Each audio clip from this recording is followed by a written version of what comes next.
Good morning everyone. तो आपके पास syllabus है। सिलेबस में देखेंगे तो आईआर का जो फर्स्ट पार्ट है जिसमें इंटरनेशनल रिलेशंस रखा गया है उसी में कंपैरेटिव, उसके ऊपर का ही पार्ट कंपैरेटिव पॉलिटिक्स का है। इसलिए कंपैरेटिव पॉलिटिक्स को भी सेकेंड पेपर में ही रखा गया है। सभी के पास अगर सिलेबस हो तो खोल लीजिए।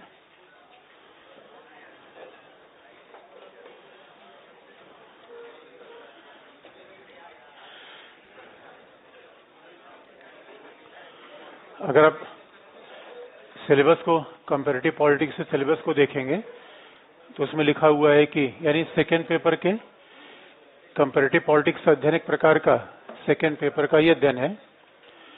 और सेकेंड पेपर के फर्स्ट पार्ट में, जो लिखा गया है कि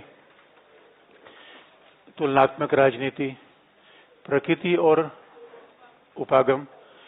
उसके बाद लिखा गया है तुलनात्मक राजनीति की सीमाएं। तो प्रकृति उपागम में बड़ी सारी चीजें आ जाती हैं। फिर उसके बाद तुलनात्मक राजनीति की सीमाएं, और उसके बाद फिर चीजें लिखा गया है कि राज्य के सिद्धांत। जो पहला टॉपिक है तुलनात्मक राजनीति की प्रकृति, उसकी उपागम, ये अपने आप में महत्वपूर्ण बन जाता है कंपैरेटिव पॉलिटिक्स के लिए। उसके अलावा जितने भी टॉपिक आप देखेंगे, राज्य के सिद्धांत के लगभग वही मतलब है जो उदारवाद, मार्क्सवाद में हम पढ़ चुके हैं। बस उसमें कुछ विचारक नए आ जाते हैं, नाम और कंपैरिजन के साथ बात एकदम वही है। राज्य का सिद्धांत, उसके बाद राजनीतिक दल, दबाव समूह, सामाजिक आंदोलन। सिद्धांत बिल्कुल वही है, बस हम जब दल और दबाव समूह इंडिया के कॉन्टेक्स्ट में पढ़ते हैं तो कंपैरिजन का मतलब है कि सिद्धांत बिल्कुल वही है, इसलिए चीजें रिपीटेड बहुत हैं। लास्ट में फिर दिया गया है पॉलिटिकल पार्टिसिपेशन, राजनीतिक सहभागिता। अब राजनीतिक सहभागिता में दल से लेकर, चुनावों से लेकर, प्रेशर ग्रुप से लेकर सामाजिक आंदोलन, सभी कुछ को पॉलिटिकल पार्टिसिपेशन में शामिल किया जाता है। इसलिए कई बार हम कहते हैं कंपैरेटिव, अगर सारे कोर्स को आप पढ़ लीजिए तो पहला अगर मतलब आपको पता चल जाए कंपैरेटिव पॉलिटिक्स का मतलब क्या है, तो बाकी सब चीजें कहीं न कहीं दोहराव दिखती हैं। तो आपको हम बता दें कंपैरेटिव पॉलिटिक्स का मतलब क्या है। और अभिप्राय बड़ा आसान सा है, लेकिन अगर हम कंपैरेटिव, जैसा कि देखते पॉलिटिक्स जो दो शब्द से बना हुआ है, अगर हम इस बात को स्पष्ट करें कंपैरेटिव पॉलिटिक्स का मतलब क्या है, और अगर किसी के पास बीपीएससी का भी सिलेबस हो तो हमें दीजिएगा। उसमें एक आध चीज कंपैरेटिव पॉलिटिक्स से नाम से तो नहीं लिखी गई है, लेकिन एक आध चीज ऐसी है जो हम, जैसे लेनिन का सिद्धांत वहां पे दिया, डुवर्जर की बात वहां पे लिखी गई है तो हम उसको पार्टी में बताते ही हैं। तुलनात्मक राजनीति नाम है कंपैरेटिव पॉलिटिक्स। तो एक बेसिक सी बात अगर हम शुरू करें कि कंपैरिजन, तो कंपैरिजन का मतलब जानने से पहले पॉलिटिक्स का मतलब जान लें। तो देखिए, राजनीति का मतलब बड़ा व्यापक है। जब हम पॉलिटिक्स का अभिप्राय कहते हैं इसके मतलब बड़े ही व्यापक है। और पहला, पॉलिटिक्स में माना जाता है सरकार का अध्ययन, राज्य का अध्ययन। अगर सामान्यतः हम पॉलिटिक्स की परिभाषा करें कि पॉलिटिक्स का मतलब क्या है, तो माना गया कि सरकार का अध्ययन, राज्य का अध्ययन। अब सरकार और राज्य का अध्ययन कहां से किया जाए, इस बारे में जो मतभेद होगा वो होगा उपागम। यानी एक होता है विषय वस्तु, दूसरा होता है उपागम। और विषय वस्तु के साथ हम उसकी प्रकृति को भी समझ सकते हैं कि अध्ययन कैसे किया जाए, ये नेचर है। तो अगर हम पॉलिटिक्स का अभिप्राय देखें, अभी तक हम पॉलिटिकल साइंस ही पढ़ते आ रहे हैं, और राजनीतिक अभिप्राय को देखा जाए तो गार्नर ने बड़ी क्लासिकल परिभाषा दी थी कि राजनीति का मतलब ही है कि जो जिसका आरंभ और अंत राज्य के साथ होता है वो राजनीति है। तो राज्य का मूर्त रूप है सरकार। तो राजनीति का पहला मतलब होता है सरकार का अध्ययन। और अगर इसी बात का हम विस्तार कर दें, सरकार मतलब है सरकार के 3 अंग, विधायिका, कार्यपालिका, न्यायपालिका। सरकार का मतलब होता है कि राज्य का मूर्त रूप सरकार। सरकार के मतलब होते हैं कि सरकार के कार्य जहां लिखे हैं संविधान। सरकार का मतलब विधायिका, कार्यपालिका, न्यायपालिका। सरकार का जो वैचारिक अभिप्राय है वो है राज्य। तो उसी बात में सारा पॉलिटिकल साइंस आपको समा जाएगा। और अगर राज्य का मतलब है तो राज्य का मतलब राज्य की उत्पत्ति कैसे हुई, राज्य के कार्य क्या है, ये सब बातें हम पॉलिटिकल थ्योरी में बड़े विस्तार से पढ़ते भी हैं। इसलिए अगर सामान्य भाषा में देखें, पॉलिटिक्स का पहला मतलब होता है कि राज्य से शुरू होता है ये। यानी अब राज्य से शुरू होता है तो धीरे धीरे पॉलिटिक्स से मायने बढ़ने लगे। फिर जाके द्वितीय विश्व युद्ध के बाद ही महसूस किया गया कि पॉलिटिक्स का मतलब केवल राज्य सरकार के अध्ययन से हम नहीं समझ पाएंगे। पॉलिटिक्स के अध्ययन के लिए राज्य सरकार के अलावा और भी चीजों का अध्ययन जरूरी है, क्योंकि जिसे हम राज्य कहते हैं वो समाज में है।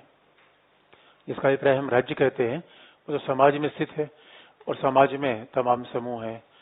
यानी जब तक समाज की इकोनॉमी को नहीं देखेंगे, जब तक समाज की सामाजिक व्यवस्था को नहीं देखेंगे, जब तक समाज में ऐसे एलिमेंट को नहीं देखेंगे जिसका उल्लेख संविधान में है ही नहीं है। यानी हर चीज का उल्लेख सरकार के दायरे में नहीं आता। सरकार और राज्य कहाँ काम करती है? समाज में। तो लोगों ने फिर ये देखना शुरू किया कि समाज में किन एलिमेंट का अध्ययन किया जाए। तो फिर लोगों ने कहा राजनीतिक दल, दबाव समूह, यही आपके सिलेबस में है। अगर ध्यान से आप देखेंगे तो जैसे पॉलिटिक्स के मतलब का विकास हुआ तो लोगों ने कहा नहीं, कुछ ऐसे भी एलिमेंट का अध्ययन किया जाए जो राज्य के दायरे से बाहर है, लेकिन राज्य के कार्य को प्रभावित करने में, राज्य की प्रकृति को प्रभावित करने में उनकी बड़ी निर्णायक भूमिका है। इसीलिए कहा जाता है पॉलिटिक्स का अध्ययन केवल संविधान से ही पर्याप्त नहीं है, बल्कि संविधानेतर कारकों का भी अध्ययन आवश्यक है। तो दबाव समूह क्या है, दल क्या है, ये सारे सब संविधानेतर कारक हैं, एक्स्ट्रा कॉन्स्टिट्यूशनल फैक्टर है। यही तो आपके सिलेबस में लिखा गया है। बाद में ऐसा महसूस किया गया कि नहीं, समाज का अध्ययन कर लिया जाए तो उसमें फिर दल भी आ जाएगा, समाज भी आ जाएगा, और फिर ये कहा गया कि नहीं, इकोनॉमी का भी अध्ययन किया जाए। इसलिए आपके सिलेबस में लिखा गया है political sociology and political economy. और समाज से हमारा क्या मतलब है, इकोनॉमी से हमारा क्या मतलब है। फिर भी इकोनॉमी का अध्ययन किया गया, फिर भी समाज का अध्ययन किया गया। और समाज इकोनॉमी का अध्ययन क्यों किया गया? क्योंकि स्वाभाविक तौर पर राज्य सरकार समाज और अर्थव्यवस्था के अंतर्गत ही काम करती है। इसलिए अप्रोच आप देखें कैसे, पॉलिटिकल इकोनॉमी, पॉलिटिकल सोशियोलॉजी, ये दो तो लिखे गए हैं। कई अप्रोच लिखे नहीं गए हैं, लेकिन एग्जाम में हमेशा पूछे जाते हैं। इस बार सिस्टम अप्रोच पूछा गया एग्जाम में, सिस्टम अप्रोच सीधा, कमेंट सिस्टम अप्रोच। तो ये बात है कि कंपैरेटिव पॉलिटिक्स का अप्रोच है, सिस्टम भी बात करती है। अब बात राज्य के साथ नहीं, पॉलिटिक्स के अध्ययन का दायरा कैसे आगे बढ़ गया। पहले लोगों ने कहा नहीं, दबाव समूह भी देखा जाए, दल भी देखा जाए, सामाजिक आंदोलन भी देख लेते हैं।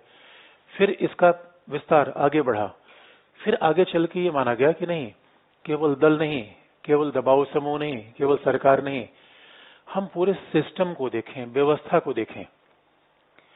तो अब पॉलिटिकल साइंस में किसका अध्ययन होने लगा? व्यवस्था का। और सरकार और व्यवस्था में फर्क है। व्यवस्था का मतलब है समूचा परिवेश।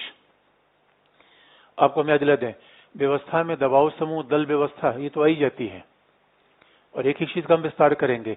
यही तो हमारा पूरा सिलेबस है। लेकिन किसी चीज की शुरुआत करिए, और ये शुरुआत क्यों आवश्यक है? जब किसी चीज की हम भूमिका देते हैं, मान लीजिए कि आपसे सिंपल सी बात पूछी कि सिस्टम अप्रोच पे टिप्पणी लिखिए, तो आपको सीधा सिस्टम पर आने से पहले एक लाइन बताना चाहिए कि पॉलिटिक्स और पॉलिटिकल साइंस का डेवलपमेंट हुआ कैसे, तब तो सिस्टम तक आया वो। तो ये आप समझ अपने आप में बड़ी महत्वपूर्ण होती है, कैसे किसी विषय को हम शुरुआत करते हैं, कैसे किसी विषय को लिखते हैं।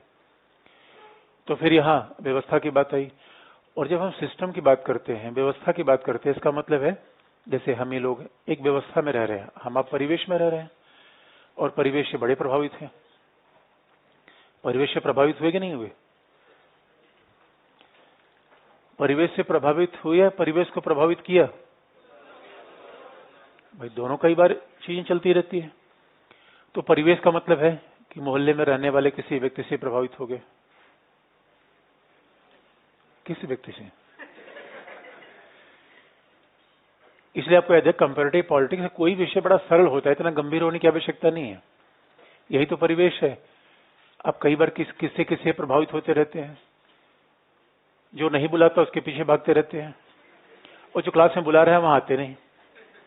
अभी प्रभाव का ही तो मामला है।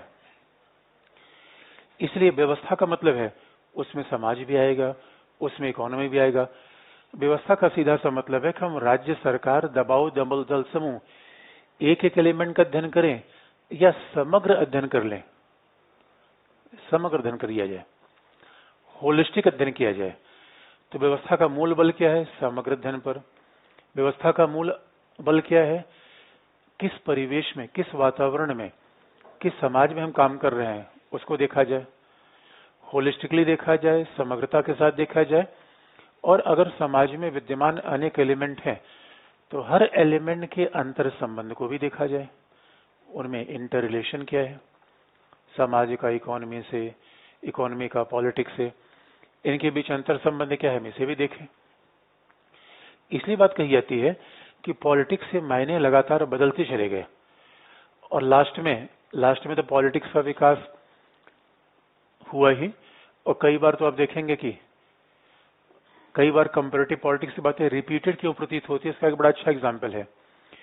2008 से पहले हमारी पॉलिटिकल थियोरी के सिलेबस में शामिल था पॉलिटिकल कल्चर, पॉलिटिकल डेवलपमेंट, जबकि ये पार्ट तो कंपैरेटिव पॉलिटिक्स से है। तो ये बड़ा इसीलिए कहा जाता है कंपैरेटिव पॉलिटिक्स किसका आखिर में विषय क्या है, इसमें क्या शामिल किया जाए, इसलिए बातें बड़ी रिपीटेड दिखती हैं। राज्य से बात शुरू हुई सरकार से, फिर क्या आई, गैर संवैधानिक समूहों तक आ गई, समूहों के अध्ययन तक आ गई, फिर समूहों के अध्ययन से होलिस्टिक अध्ययन व्यवस्था की बात आ गई, जैसे संविधानेतर सभी कारकों को लिया जाए। और बाद में मॉडर्नाइजेशन और डेवलपमेंट का मुद्दा आ गया। मॉडर्नाइजेशन डेवलपमेंट का मुद्दा इसलिए आ गया कि राजनीति के विकास में, क्योंकि ये देखा गया कि व्यवस्थाएं कहीं भी हो सकती हैं, क्योंकि राज्य सरकार का जो आधुनिक राष्ट्र राज्य का विचार है वो यूरोप से आया। जो अगर आधुनिक राष्ट्र राज्य का विचार यूरोप से आया, पश्चिमी देशों ने इसे स्थापित किया, तो स्वाभाविक तौर पर वो एशिया में जब उपनिवेशवाद, साम्राज्यवाद के बाद वही राज्य सरकारों का स्वरूप एशिया और अफ्रीका में लागू हुआ, तो उनके कार्यकरण अलग तरीके से दिख रहे थे, जिसमें बड़ा फर्क आ रहा था। और बड़ा इंटरेस्टिंग बात थी, सेकेंड वर्ल्ड वॉर के बाद फोर्ड फाउंडेशन ने या अमेरिका के तमाम संगठनों ने विकासशील देशों को बड़ी मात्रा में पैसा दिया कि भाई आप अपना विकास करिए। और वो लोग तो ये सोच रहे थे कि जब यूरोप का मतलब है कि इंडस्ट्रियलाइज है, डेवलप है, अब सवाल है कि हमने तो कह लिया था हम पॉलिटिकल सिस्टम का अध्ययन करेंगे, लेकिन हमने ये नहीं देखा कि वहाँ इंडस्ट्रियलाइजेशन कैसे हुआ, डेवलपमेंट कैसे हुआ, मॉडर्नाइजेशन कैसे हुआ। जब तक इन बातों को नहीं देखेंगे तो पूरे पॉलिटिकल सिस्टम का मतलब समझ में नहीं आएगा। और जब अमेरिका के तमाम फाउंडेशन ने पैसा दिया हमें विकास करने के लिए, तो पैसा विकास के बजाय कहीं और ही चला गया। तो वो समझ नहीं पाए कि जिस पैसे से हमारे यहाँ विकास हो गया, उस पैसे से विकासशील एशिया अफ्रीका देशों में वही परिणाम क्यों नहीं आया। तब उन्होंने सोचा कि यार कुछ अलग तरीके का अध्ययन किया जाए। तो फिर उन्होंने कहा कि नहीं, अब हम अफ्रीका एशिया का स्वयं अध्ययन करेंगे। अभी तक तो मामला था, अभी तक मामला था कि इंग्लैंड से बैठ के अध्ययन किए जाते थे, अमेरिका में बैठ के अध्ययन कर लिया कि ऐसा पूरी दुनिया का पॉलिटिक्स का मॉडल है। अब इन्होंने कहा नहीं, हम फील्ड स्टडी लेंगे, हम श्रीलंका का अध्ययन करेंगे, हम अफ्रीका का अध्ययन करेंगे, हम घाना का अध्ययन करेंगे, श्रीलंका का अध्ययन करेंगे, इंडिया का भी अध्ययन करेंगे। उसके बाद हम परिणाम पर आएंगे, तब हम देखेंगे कि पॉलिटिकल सिस्टम का सही अध्ययन कैसे किया जाए। इसलिए पॉलिटिक्स में लास्ट वाला जो मामला आया वो विकास और मॉडर्नाइजेशन से संबंधित है।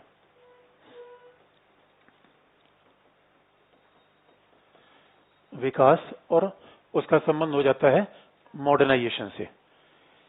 पॉलिटिक्स से मतलब अपने आप में बदलते चले गए कि मॉडर्नाइजेशन, और कई बार इसी बात में थोड़ा कंफ्यूजन होता है। अगर हम सोशियोलॉजी पढ़ें तो उसका भी अध्ययन मॉडर्नाइजेशन पे भी है, समाजशास्त्र पढ़ें तो उसका भी अध्ययन विकास पे ही है, लेकिन ऐसा हमारे यहाँ कंपैरेटिव पॉलिटिक्स में होता है। तो पहले हम पॉलिटिक्स का मतलब देखते चले जाएं कि पॉलिटिक्स का मतलब क्या होता है, ये बात समझ में आ गई। और यही हमारा पूरा सिलेबस है। कंपैरेटिव पॉलिटिक्स कुछ सिलेबस में कुछ ये नहीं लिखी गई, फिर भी उसको हम लगातार बताते हैं। जैसे ये लिखा गया है कि प्रकृति और उपागम, उपागम में लिखा गया पॉलिटिकल सोशियोलॉजी, पॉलिटिकल इकोनॉमी, उसमें सिस्टम अप्रोच, संरचनात्मक, प्रकार्यात्मक ये नहीं लिखा है, फिर भी हम उसको बताते हैं क्योंकि अप्रोच में वो बहुत वाइटल है और एग्जाम भी बताता है कि बार बार उससे सवाल पूछे जाते हैं। अब आप देखेंगे अगर पॉलिटिक्स का मतलब ये है, जिसका हम एक एक करके विस्तार करेंगे, तो कंपैरिजन का मतलब देखें, तुलना का मतलब क्या है, तुलना क्यों की जाए ये एक अलग मुद्दा है। कंपैरिजन का सीधा सा मतलब है, और आप याद रखिए आप भी तो बहुत सारे मामलों में कंपैरिजन करते हैं और कई बार कंपैरिजन में मामला गड़बड़ा जाता है। अब पता चला कंपैरिजन रोज रोज कर रहे हैं कि यार पड़ोसी ने जूता कैसा पहन रखा है। भाई हो सकता है कि वो जूता हमारे पैर के लिए अनुकूल ना हो, ये हम नहीं देखते, जूते के चक्कर में पड़े हुए हैं। हम इसी बात में परेशान है, पड़ोसी के पास तो बाइक है, मेरे पास वो भी नहीं है, पड़ोसी के पास कुछ और है, मेरे पास कुछ वो भी नहीं। यही दुनिया है दोस्तों, जिसके पास जूता नहीं हो जूते के लिए परेशान, जिसके पास बाइक नहीं हो बाइक के लिए परेशान, जिसके बाइक है वो पीछे बैठाने वाले के लिए परेशान। तो दुनिया में प्रॉब्लम की कोई जड़ नहीं है, इसलिए दुनिया में सकारात्मक होने की आवश्यकता ज्यादा है। नहीं, कमियां तो आप देखेंगे तो बहुत सारे लोग हर बात में कमियां निकाल देते हैं, इसमें कमी है, उसमें कमी है, और कुछ लोग एकदम मस्त रहते हैं कि जो भी है। तो कहा भी जाता है अगर कंपैरिजन आप करेंगे, ये तो फिलोसफिकल बात है, कंपैरिजन दुख का मूल कारण है। अब बिला वो जब दुखी हो रहे हैं, कोई चलने मुंह दिखा रहा है, अरे आप अच्छे हैं। कई लोग इसलिए दुखी हो रहे हैं।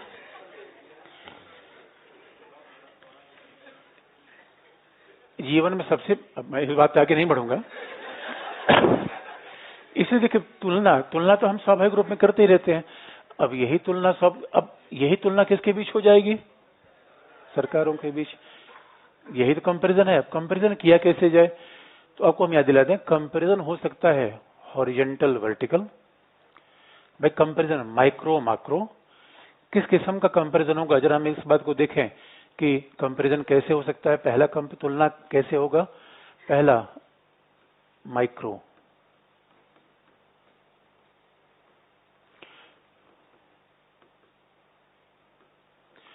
अब माइक्रो तुलना का मतलब होता है माइक्रो कंपैरिजन।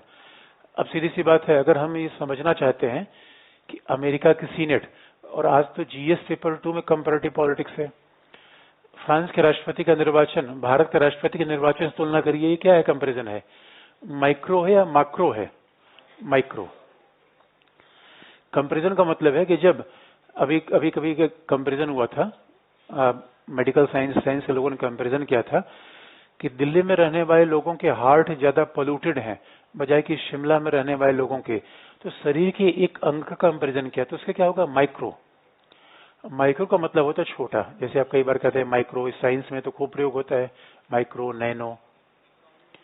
तो इसका मतलब है अगर हम अमेरिका की सीनेट और भारत के राज्यसभा की तुलना करें, भारत के राष्ट्रपति के निर्वाचन और अमेरिका के राष्ट्रपति के निर्वाचन की तुलना करें, तो इसे क्या कहलाएगा?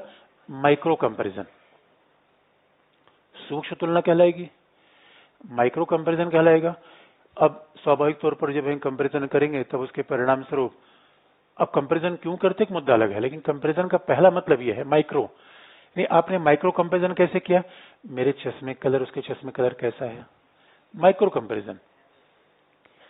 अब पूरा शरीर का तुलना करने लगे तो क्या हो जाएगा? मैक्रो। अब दूसरा कंपैरिजन कैसे होता है? मैक्रो, विस्तृत स्तर पर।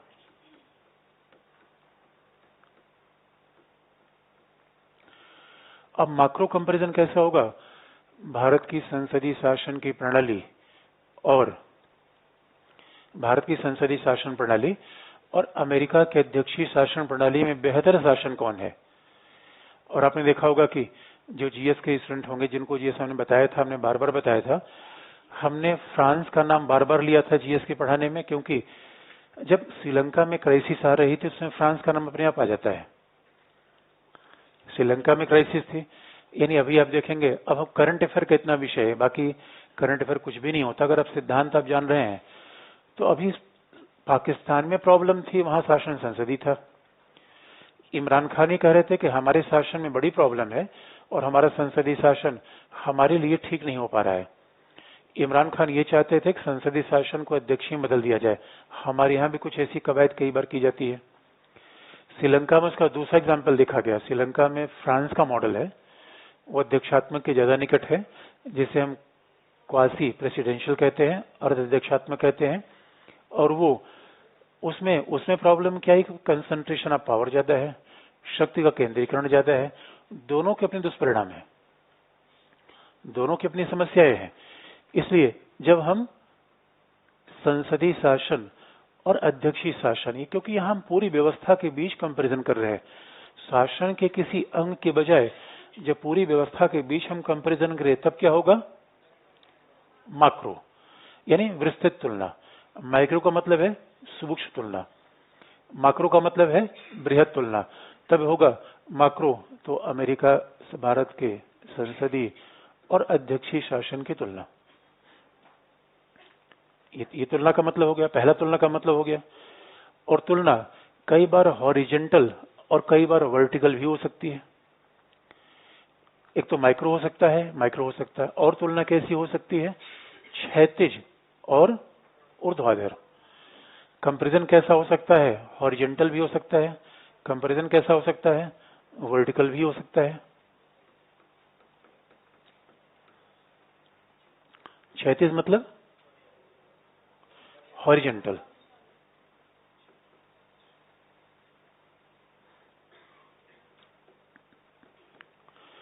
ऊर्ध्वाधर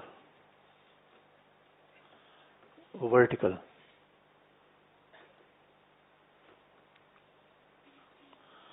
ऊर्ध्वाधर या वर्टिकल। तो हकीकत की बात यह है कि हॉरिजेंटल का मतलब है, हॉरिजेंटल का सीधा सा मतलब है कि जब हम हॉरिजेंटल का मतलब जो बिल्कुल बराबर के कंपैरिजन किए जाएं।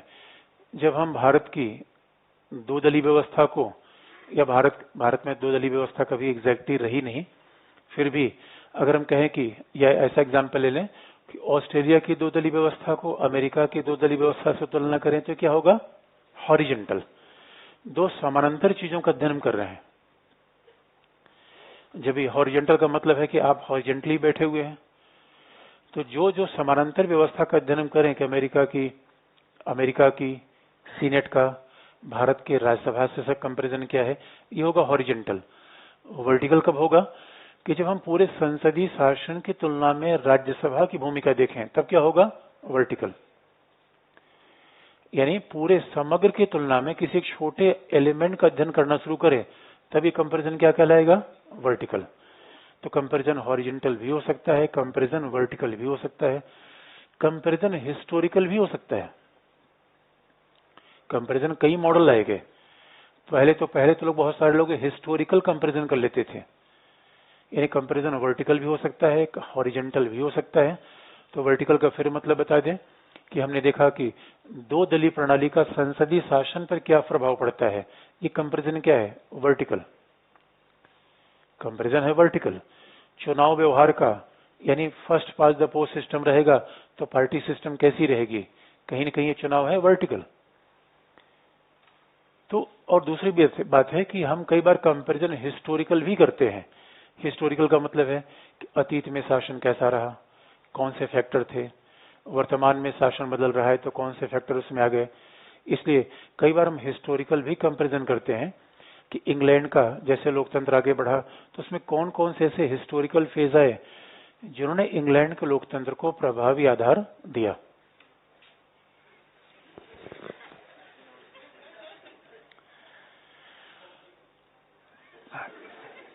कौन कौन से ऐसे एलिमेंट आए जिन्होंने इंग्लैंड के शासन को प्रभावी आधार दिया। तो क्या है? Historical comparison. कई बार कंपैरिजन हिस्टोरिकल होता है। गवर्नमेंट ऑफ इंडिया 1935 का भारतीय संविधान पर क्या प्रभाव पड़ा, ये कंपैरिजन क्या है? हिस्टोरिकल। तो तुलना कैसी हो सकती है? माइक्रो भी हो सकती है। तुलना कैसी हो सकती है?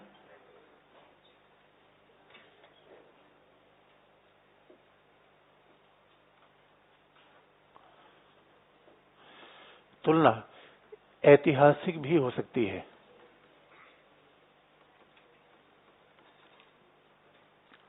जैसे हमने एक एग्जाम्पल दिया, गवर्नमेंट ऑफ इंडिया 1935 का भारतीय संविधान पर,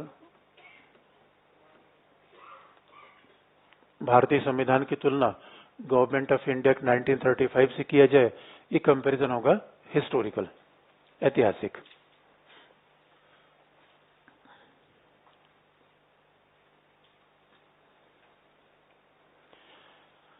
ये तो एक सिंपल सा मतलब है। यही सिंपलेस्ट मतलब है कंपैरेटिव पॉलिटिक्स का मतलब क्या है। बड़ा सिंपल मतलब है। अब हम इसी एक एक चीज का विस्तार करें। अब थोड़ा विश्लेषणात्मक तरीका सोचे। ये तो हमने एक बेसिक सी बता दी। कंपैरेटिव पॉलिटिक्स का मतलब क्या है कि बहुत सारे देशों के बीच तुलना करना या व्यवस्था के बीच कंपैरिजन करना। लेकिन विश्लेषण का मुद्दा उठा है, कंपैरेटिव पॉलिटिक्स आई क्यों, महत्व क्या है, अप्रोचेस क्या है, डेवलपमेंट कैसे हुआ। यही तो, यानी कुल मिला कंपैरेटिव पॉलिटिक्स एक ही टॉपिक तो ऐसा है जो हम सामान्यतः नहीं पढ़ते, बाकी हर टॉपिक कहीं न कहीं उसका उल्लेख करते हैं, हर टॉपिक रिपीटेड है। तो अब इसी बात शुरू करें कि आखिर में विषय की उत्पत्ति हुई क्यों, कंपैरेटिव पॉलिटिक्स की आवश्यकता क्यों पड़ी, और फिर इसके उपागम कौन से हैं। तो पहला हेडिंग यूज करिए,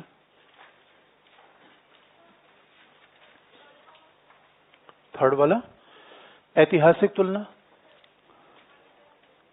हॉरिजॉन्टल और वर्टिकल। तो अब आप देखो, हॉरिजॉन्टल वर्टिकल का सीधा सा मतलब है आपके और आपके पेरेंट्स के बीच में कंपैरिजन करूं तो कैसा होगा, वर्टिकल। आपके, मैं देखूं कि इसके पेरेंट्स बहुत सीधे हैं तो लड़की बड़ी सीधी सादी है, इसके पेरेंट्स बहुत अच्छे हैं तो लड़की बहुत अच्छी है, ये क्या होगा, वर्टिकल कंपैरिजन।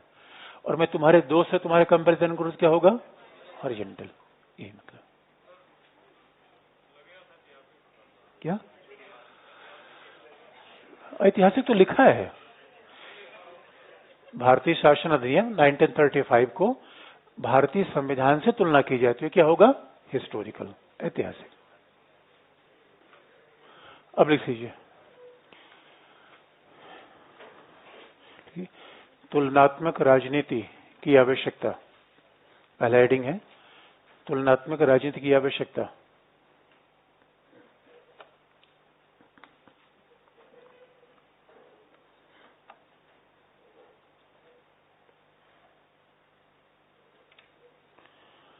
तुलनात्मक राजनीति की आवश्यकता,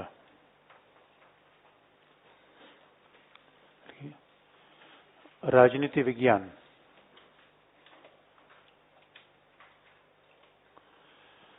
राजनीति विज्ञान के अध्ययन के लिए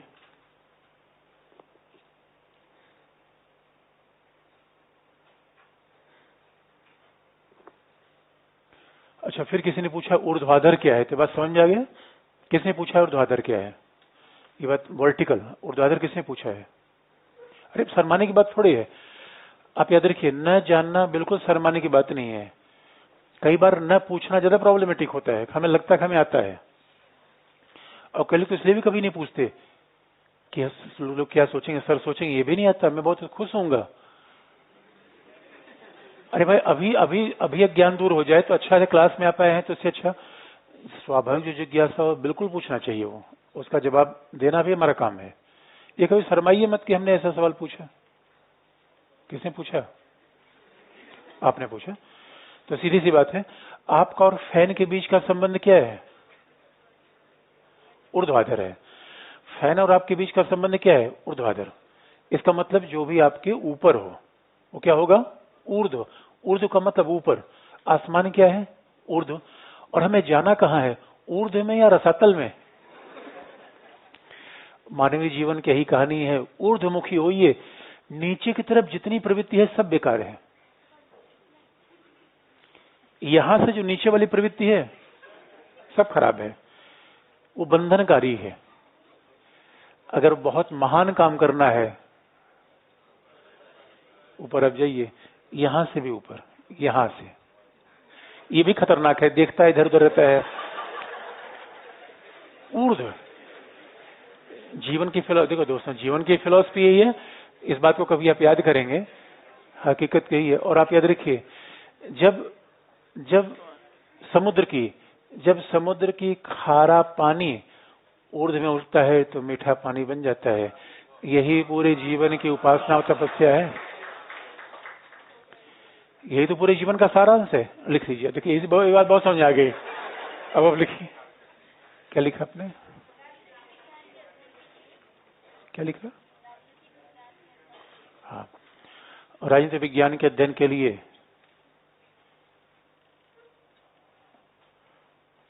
परंपरागत उपागमों का प्रयोग किया गया।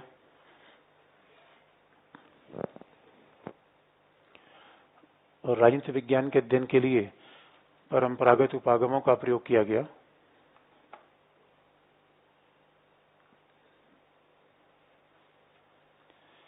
जिसमें ऐतिहासिक दार्शनिक उपागम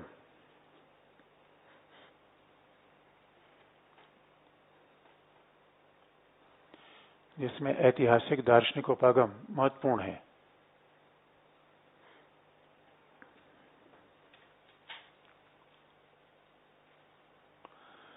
ऐतिहासिक दार्शनिक उपागम महत्वपूर्ण है, जिसे सामान्यतः मानकी, मूल्यात्मक या नैतिक उपागम भी कहा जाता है। जिसे सामान्यतः मानकी, नॉर्मेटिव, मानकी, नैतिक या मूल्यात्मक, जो भी कह लीजिए, मानकी, नॉर्मेटिव, मानकी, मूल्यात्मक और नैतिक उपागम भी कहा जाता है।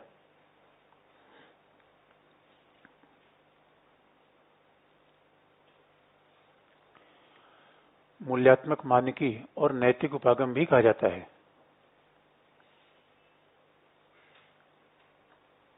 अच्छा, अब यहाँ पे ध्यान दिला दे, इस बात का विस्तार हम पॉलिटिकल थियरी में करते हैं कि ऐतिहासिक उपागम क्या है, फिलोसफिकल उपागम क्या है। यहाँ इसका विस्तार नहीं करेंगे। लेकिन जब कंपैरेटिव पॉलिटिक्स बना कैसे, कंपैरेटिव पॉलिटिक्स तो पॉलिटिकल साइंस का एक ब्रांच है। तो पॉलिटिकल साइंस में ऐसी क्या प्रवृत्तियां रही, पॉलिटिकल साइंस में ऐसी क्या प्रवृत्तियां रही जो कि मामला इसमें कंपैरेटिव पॉलिटिक्स आ गया। इसलिए आप देखेंगे, एक संक्षेप की बात बता दें, कंपैरेटिव पॉलिटिक्स हम कहते हैं पॉलिटिकल साइंस का हिस्टोरिकल अप्रोच। हिस्टोरिकल सीधा सा मतलब है कैसे, अगर हम राज्य सरकार, क्योंकि पॉलिटिक्स में क्या देखेंगे, राज्य सरकार का अध्ययन देखेंगे, तो राज्य सरकार का अध्ययन अगर इतिहास के माध्यम समझे तो क्या है, ऐतिहासिक उपागम।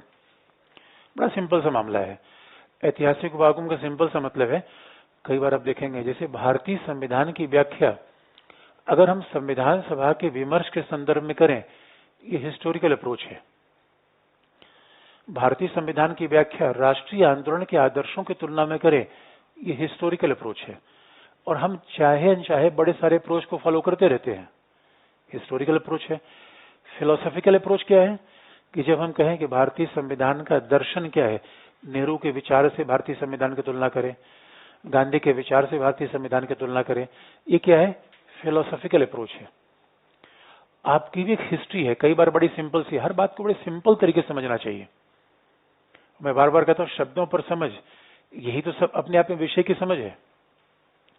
आपकी एक हिस्ट्री है और आपकी एक फिलोसफी है। और इंटरव्यू वगैरह में बार बार पूछा जाता है, आईएएस में कम से कम आपके जीवन का दर्शन क्या है। वैसे पॉलिटिकल साइंस का भी है, आपकी हिस्ट्री क्या है, जिस साल आप पैदा हुए, ये आपकी हिस्ट्री है। दुनिया में उस साल कौन सी राष्ट्रीय अंतर्राष्ट्रीय घटनाएं घटी, ये आपकी हिस्ट्री है। आप 90 में पैदा हुए, 85 में पैदा हुए, आपकी हिस्ट्री है। लेकिन आपके विचार कैसे हैं, ये आपकी फिलोसफी है।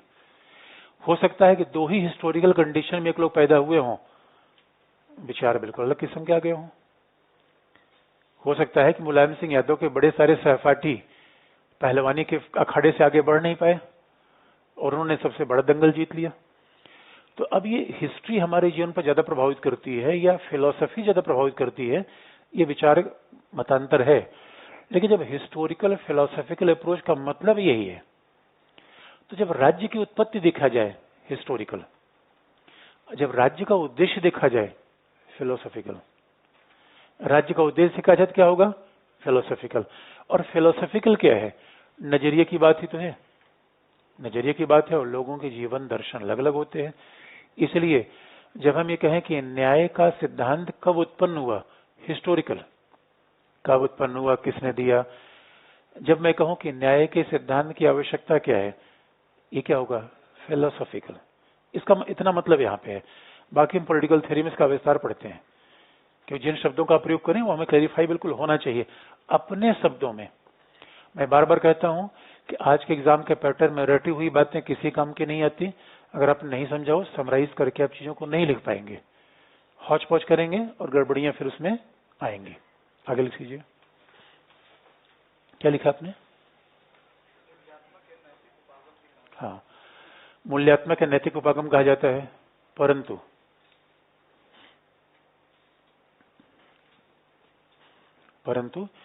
इस उपागम के साथ एक अंतर्निहित कठिनाई विद्यमान है।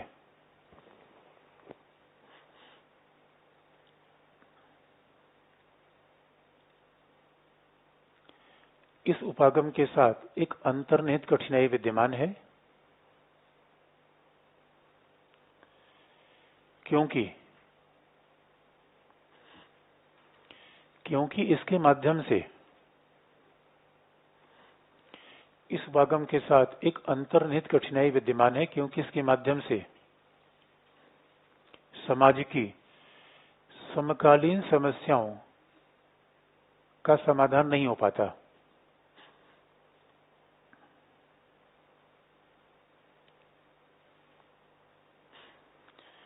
इसके माध्यम से समाज की समकालीन समस्याओं का समाधान नहीं हो पाता।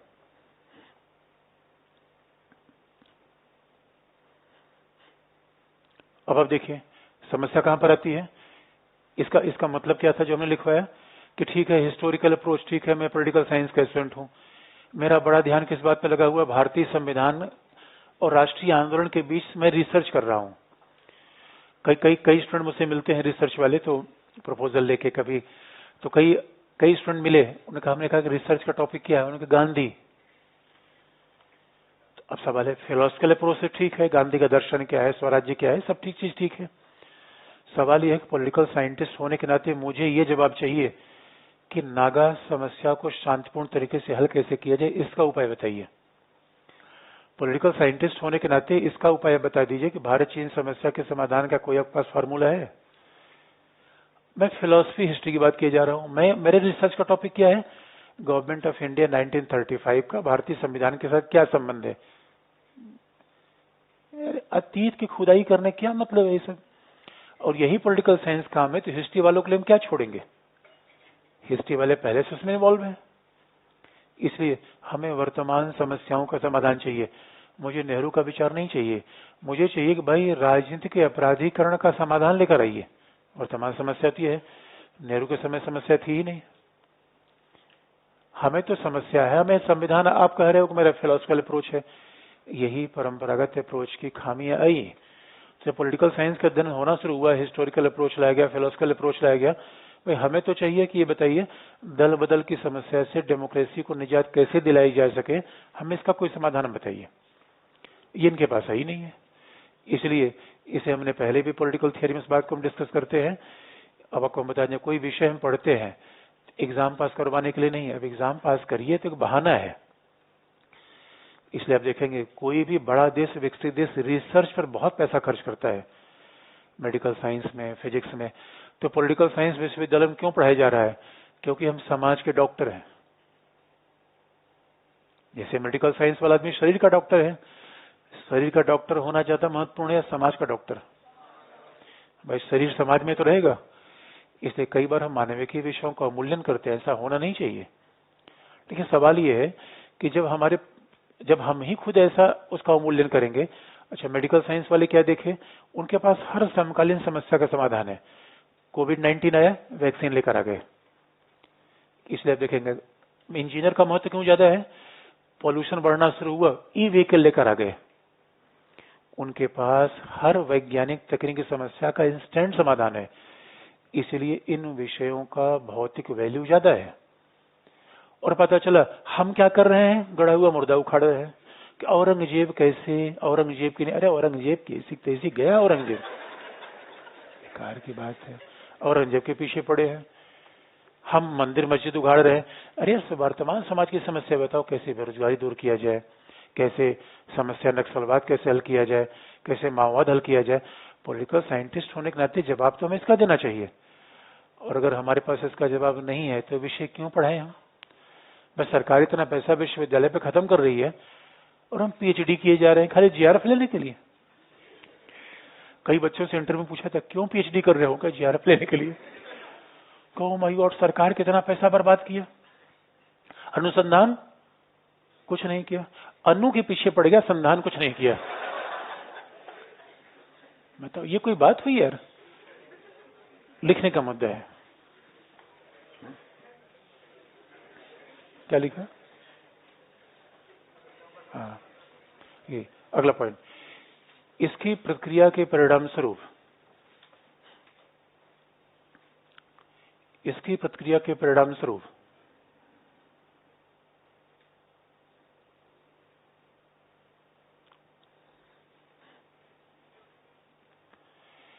इसकी प्रक्रिया के परिणाम स्वरूप राजनीति विज्ञान को भौतिकी और प्राकृतिक विज्ञानों की भांति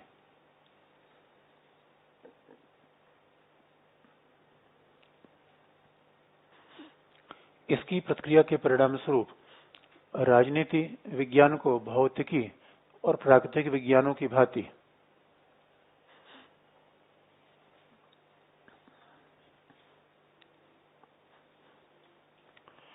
राजनीति विज्ञान को भौतिकी और प्राकृतिक विज्ञानों की भांति वस्तुनिष्ठ और वैज्ञानिक बनाने की मुहिम शुरू हुई।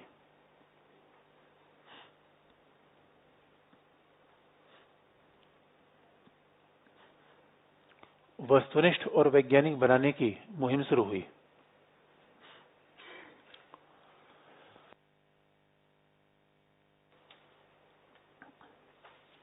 वस्तुनिष्ठ और वैज्ञानिक बनाने की मुहिम शुरू हुई और अमेरिकन पॉलिटिकल साइंस एसोसिएशन ने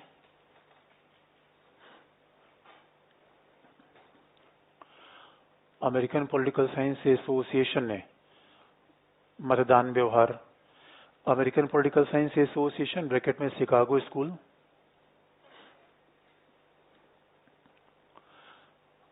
ने मतदान व्यवहार, American political science association bracket में शिकागो स्कूल ने मतदान व्यवहार,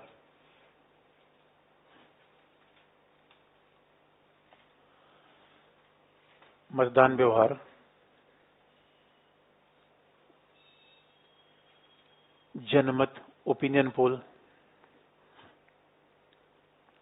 मतदान व्यवहार जनमत जैसे विषयों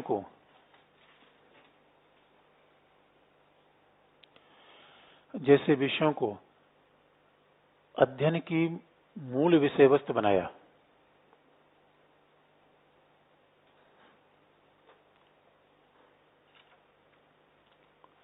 जनमत जैसे विषय को अध्ययन की मूल विषय वस्तु बनाया। और फिर आपको याद दिला दे कि जब इसमें मतदान व्यवहार का अध्ययन होना शुरू हुआ, अब देखिए पॉलिटिकल साइंस का जब डेवलपमेंट हुआ, पहला परंपरागत अप्रोच आया, फिर क्या हुआ, आधुनिक अप्रोच आया, और इसी आधुनिक अप्रोच को बहुत विस्तार से हम पॉलिटिकल थ्योरी में व्यवहारवाद के नाम से पढ़ते हैं। यहाँ इसको हम शॉर्ट कर रहे हैं क्योंकि हमें पॉलिटिकल थ्योरी नहीं, हमें कंपैरेटिव पे जाना है। इसे ये भी पता होना चाहिए किस चीज का कहाँ कितनी मात्रा में प्रयोग करें। इसी चीज का हो सकता है कहीं हम विस्तार करें, यहाँ पे हम शॉर्ट कर रहे हैं। इसका मतलब है कि अमेरिकन पॉलिटिकल साइंस एसोसिएशन ने, शिकागो स्कूल ने कहा कि अब हम पॉलिटिकल साइंस का अध्ययन बिल्कुल वैज्ञानिक करेंगे, वस्तुनिष्ठ करेंगे। अब हमारा आदर्शों से मतलब नहीं होगा, नैतिकता से मतलब नहीं होगा, हम हर समस्या का समाधान लेकर आएंगे। तो अब वैज्ञानिक अनुसंधान करने वाले लोगों ने क्या दावा किया कि अब वो ये बता देंगे कि 2024 का लोकसभा चुनाव कौन जीतेगा। अगर किसी पॉलिटिकल साइंस के विज्ञान की बात करिए तो यही पूछेगा, भाई ये बताइए हिमाचल प्रदेश के चुनाव का परिणाम क्या होगा, गुजरात में क्या होगा। तो ये वैज्ञानिक अध्ययन है। लेकिन एक खास बात है, इसके वैज्ञानिक अध्ययन के खिलाफ एक रोष उत्पन्न हुआ। वैज्ञानिक अध्ययन के खिलाफ रोष इसलिए उत्पन्न हुआ कि लोगों ने कहा कि मानविकी विषय का पूर्ण वैज्ञानिक अध्ययन संभव नहीं है, क्योंकि जिस मतदाता का व्यवहार आप अध्ययन करने वाले हैं, न तो उस मतदाता का व्यवहार किसी रसायन की भांति निश्चित है और न ही अध्ययनकर्ता मूल्यों से मुक्त है। दोनों समस्याएं हैं। इसलिए परंपरागत अध्ययन में समस्या थी तो वैज्ञानिक अध्ययन में भी समस्या बड़ी गंभीर आई, क्योंकि विज्ञान का अध्ययन करने वाला केवल ये कहेगा क्या है, क्या विद्यमान है। विज्ञान का अध्ययन करने वाला केवल यही बताएगा क्या है, क्या मतलब क्या होना चाहिए, उससे मतलब नहीं है। तो लोगों ने कहा नहीं भाई, मानवीय मूल्य का अध्ययन उस तरीके से आप नहीं कर सकते। देखिए जीव वैज्ञानिक के साथ आसानी क्या है, वो टैडपोल को लाएगा और लैब में कंट्रोल्ड कंडीशन में उसका अध्ययन कर लेगा। मानव व्यवहार कैसे कंट्रोल कंडीशन में रखे, हमसे कुछ कह रहा है, जाके बाहर कुछ कह रहा है। हमारे कई स्टूडेंट हैं, हमारे सामने मिलेंगे, सर मतलब हमारे स्टूडेंट हमारे बारे में कुछ ऐसा नहीं बोलते। मतलब एक एग्जांपल मैंने कहा कि हमसे एक कहेगा केवल जो आपने बता दिया उसके अलावा कुछ पढ़ा नहीं है। पता चला बाहर जाके भी पढ़ रहा है, वो भी पढ़ रहा है, वो भी पढ़ रहा है। अभी मानव व्यवहार में कैसे वैज्ञानिक अध्ययन कर लूं? और दूसरी बात है, जो अध्ययन कर रहा है उसका भी अपने आप में अप्रोच बदला हुआ है, क्योंकि इसका अप्रोच कैसा है?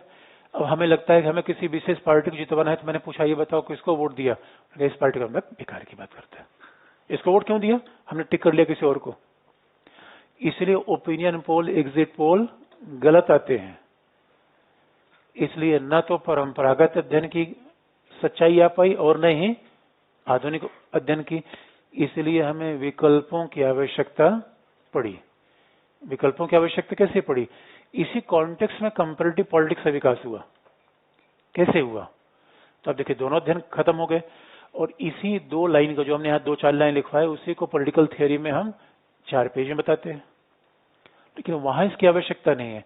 यहीं से बात शुरू हो गई। क्या लिखा आपने? हाँ, विषयों का।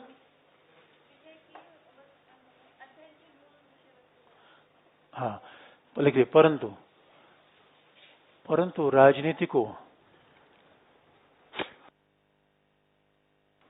राजनीति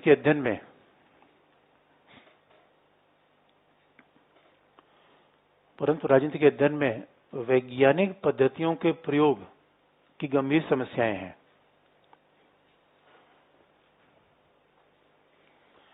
परंतु राजनीति के अध्ययन में वैज्ञानिक पद्धतियों के अध्ययन की गंभीर समस्याएं हैं।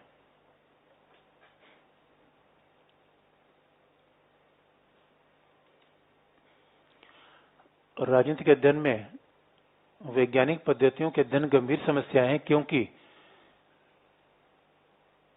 न तो राजनीति की विषय वस्तु प्राकृतिक विज्ञानों की भांति निश्चित है,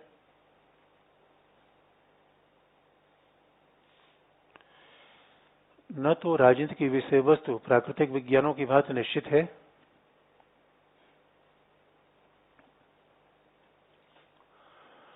और न ही अध्ययनकर्ता मूल्यों से मुक्त है।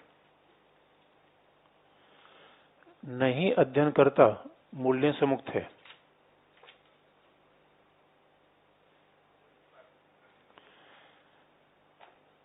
क्या लिखा आपने? प्राकृतिक विज्ञान,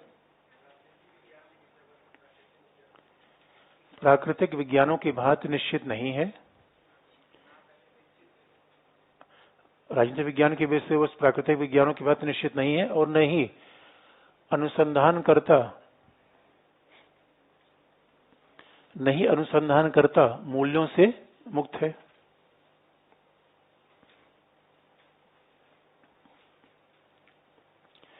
नहीं अनुसंधानकर्ता मूल्यों से मुक्त है। इसीलिए द्वितीय विश्व युद्ध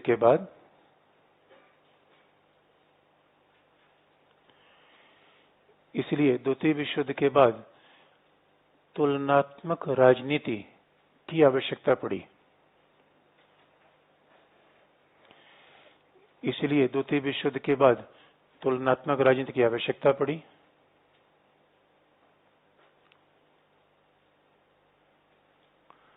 द्वितीय विश्व युद्ध के बाद तुलनात्मक राजनीति की आवश्यकता पड़ी, जिससे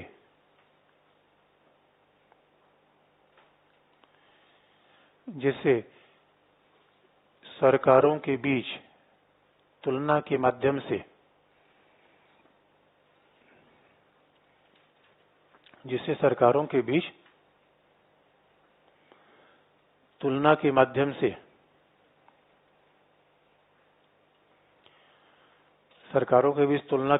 से शासन के सकारात्मक बिंदुओं का अध्ययन किया जा सके।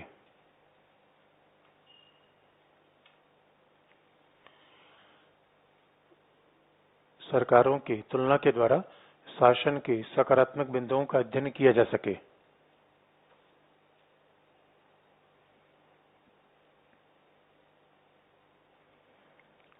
शासन के सकारात्मक बिंदुओं का अध्ययन किया जा सके। उदाहरण के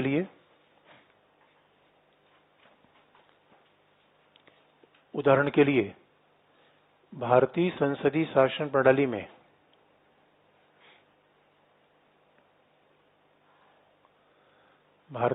शासन प्रणाली में स्थायित्व की प्राप्ति के लिए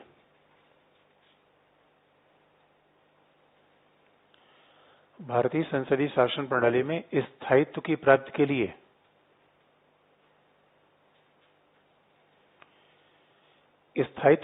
के लिए जर्मनी के सकारात्मक अविश्वास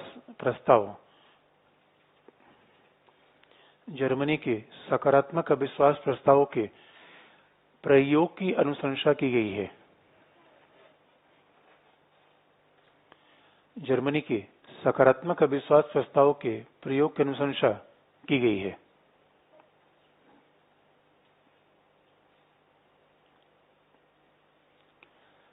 जर्मनी के सकारात्मक अविश्वास प्रस्ताव के प्रयोग की अनुशंसा की गई है। तो कंपैरेटिव पॉलिटिक्स उद्भव हुआ कैसे? मूल डिसिप्लिन के रूप में। वैसे कंपैरेटिव पॉलिटिक्स किताबें तो लिखी गई फर्स्ट वर्ल्ड वॉर के बाद ही। अब देखेंगे तुलनात्मक राजनीति का उद्भव कैसे हुआ। अभी ये मुद्दा हम नहीं देख रहे हैं। यानी तुलनात्मक राजनीति की आवश्यकता क्यों पड़ी? उद्भव कैसे हो का मुद्दा अलग है। तुलनात्मक राजनीति की आवश्यकता क्यों पड़ी? क्योंकि पॉलिटिकल साइंस में जो भी परंपरागत तरीके हमने अपना रखे थे वो बहुत सारी विषयों का जवाब देने में सक्षम नहीं हो पा रहे थे। तो अब हमने फिर नया तरीका अपना लिया कंपैरिजन का। आगे लिख लीजिए।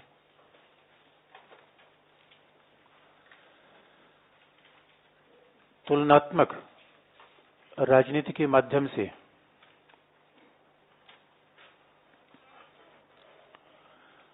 तुलनात्मक राजनीति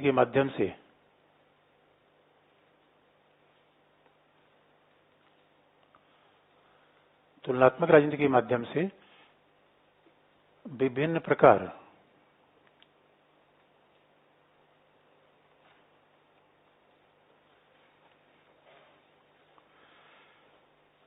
अच्छा किसने कहा कि ऑफिस में अरे यार अपने स्टूडेंट के लिए पैसा वैसा नहीं देना है? किसने बोला? आप टेस्ट के लिए पैसा नहीं देना है, अपने स्टूडेंट को पैसा नहीं देना है? नहीं, ऑफिस में ऐसा बोला है तो मैं फिर जाके बात कर लूंगा, चिंता मत करो। क्या करें? 50% तो 100% ऑफ है, चिंता मत करो। अच्छा है हमसे बता दिया। तो अपने स्टूडेंट के लिए कोई पैसा नहीं है, लेकिन पढ़ के आना तब टेस्ट देना, ये नहीं कि वैसे ही। क्या लिखा आपने? तुलनात्मक राजनीति के माध्यम से हाँ विभिन्न प्रकार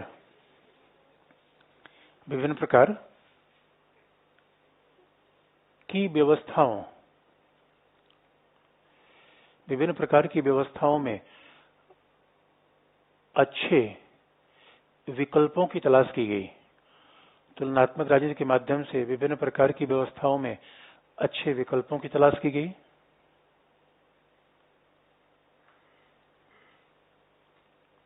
गुड प्रैक्टिसेस, अच्छे विकल्प का मतलब गुड प्रैक्टिसेस। ये तुलना में दो चीज देखी।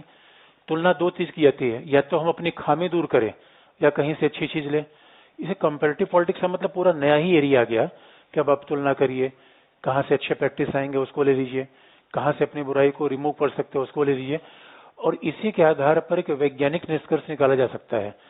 इसे ये देखना कि संसदीय शासन प्रणाली अच्छी है, अध्यक्षीय शासन प्रणाली अच्छी है, न तो हिस्टोरिकल अप्रोच ठीक है, न फिलोसॉफिकल, न एम्पिरिकल। सबसे अच्छा क्या है? कंपैरेटिव। आगे लिख लीजिए। क्या लिखा आपने? अच्छे विकल्पों की तलाश की जा सकती है, जिसके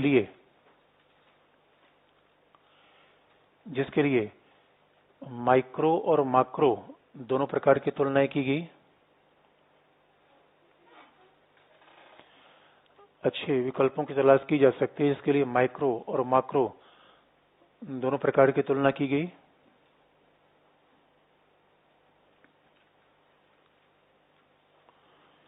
माइक्रो और माक्रो दोनों प्रकार की तुलना की गई तथा क्षैतिज और ऊर्ध्वाधर तुलनाओं को भी महत्व दिया गया। जो भी मैं आपको बताया, क्षैतिज और ऊर्ध्वाधर तुलनाओं को भी महत्व दिया गया।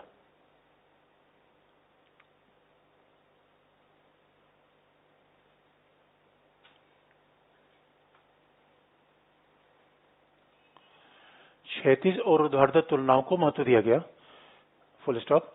और तुलनात्मक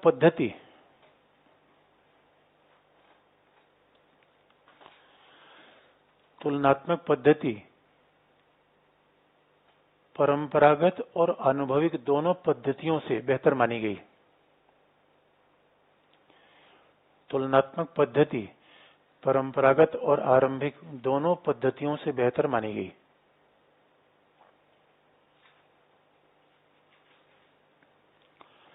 तुलनात्मक पद्धति परंपरागत और अनुभविक दोनों पद्धतियों से बेहतर मानी गई।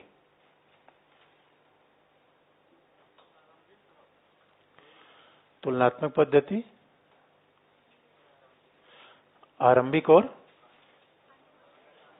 परंपरागत और अनुभविक। अनुभविक है, एम्पिरिकल है, आरंभिक नहीं है।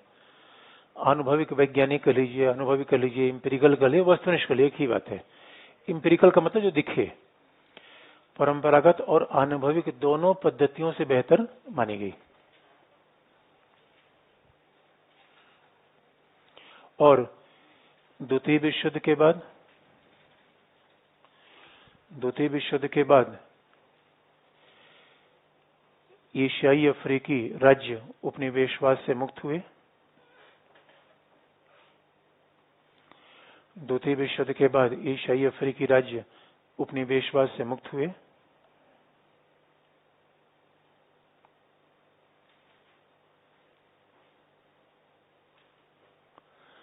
उपनिवेशवाद से मुक्त हो गए, जिसके परिणाम स्वरूप तुलनात्मक पद्धतियां ज्यादा प्रभावी प्रतीत हुई। जिसके परिणाम स्वरूप तुलनात्मक पद्धतियां ज्यादा प्रभावी प्रतीत हुई।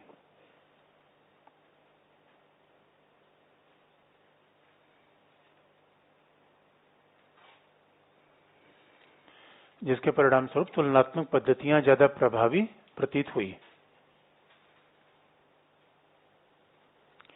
क्योंकि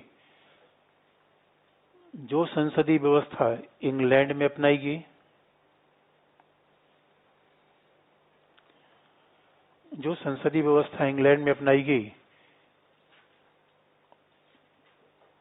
वही संसदीय शासन प्रणाली का प्रयोग भारत में भी हुआ।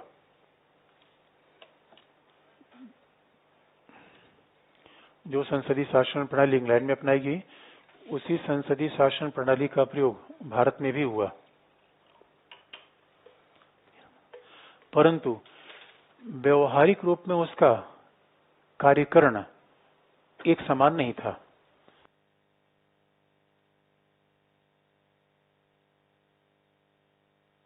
परंतु व्यवहारिक रूप में उसका कार्यकरण एक समान नहीं था।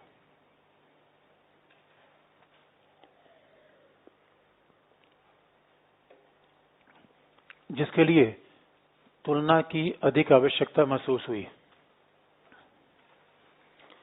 जिसके लिए तुलना की उपयोगिता ज्यादा प्रतीत होने लगी।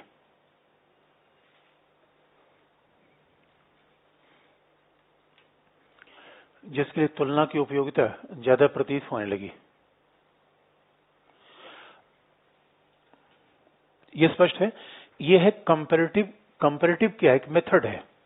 पॉलिटिक्स विषय वस्तु है, और इसलिए आप याद रखें, कई बार कंपैरेटिव पॉलिटिक्स का जो विषय वस्तु है बाकी सबसे थियरी से, आईजीपी से, आईआर जाके मिल जाता है। जब कई बार मैंने कहा था कि इसको यूट्यूब से आप जाके पढ़ लीजिएगा, तो आपने सोचा था कि नहीं, मतलब ऐसे हकीकत की बात यही है कि सारी विषय वस्तु का कंपैरेटिव एक मेथड है। और कंपैरेटिव एक वैसा मेथड है जैसे फिलोसॉफिकल मेथड आया, जैसे हिस्टोरिकल मेथड आया, जैसे एम्पिरिकल मेथड आया, वैसे कौन सा मेथड आया? कंपैरेटिव।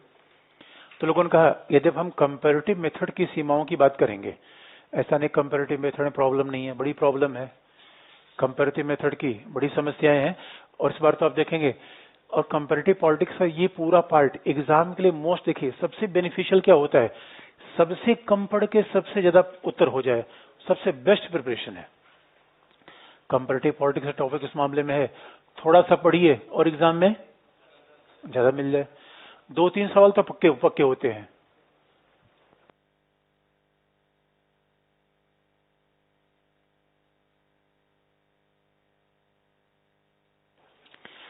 तो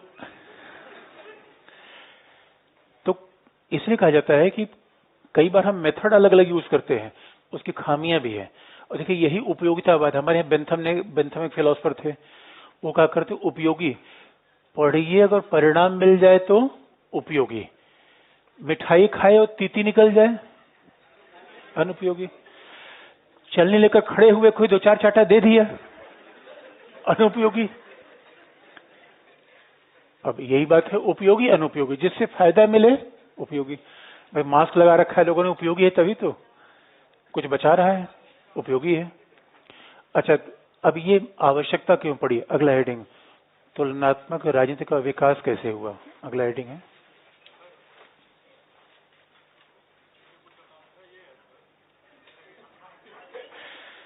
क्या है?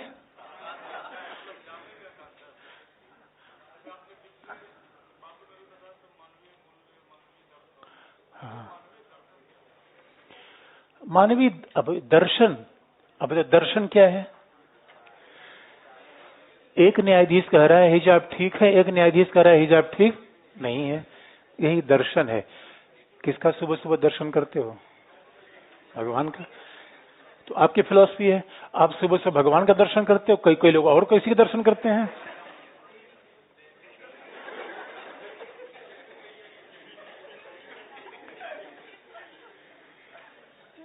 तो अब देखिए,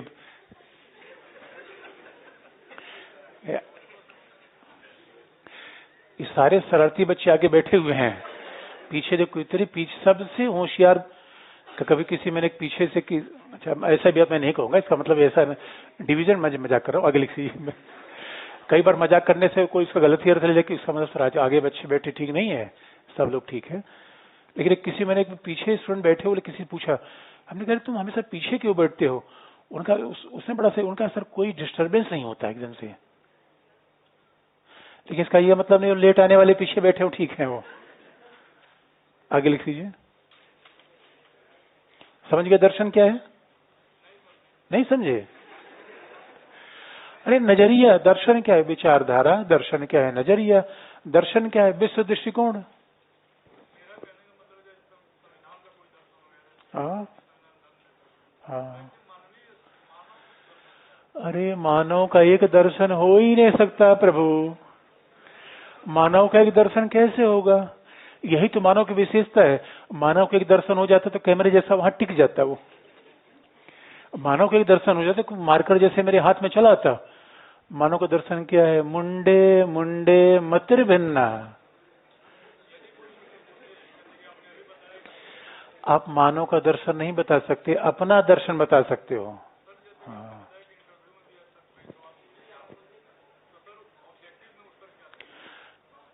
दर्शन का उत्तर ऑब्जेक्टिव में कैसे हो सकता है भाई? अच्छा, आपका दर्शन क्या हो तो आप ही बता सकते हो ना, मैं कैसे बता सकता हूँ?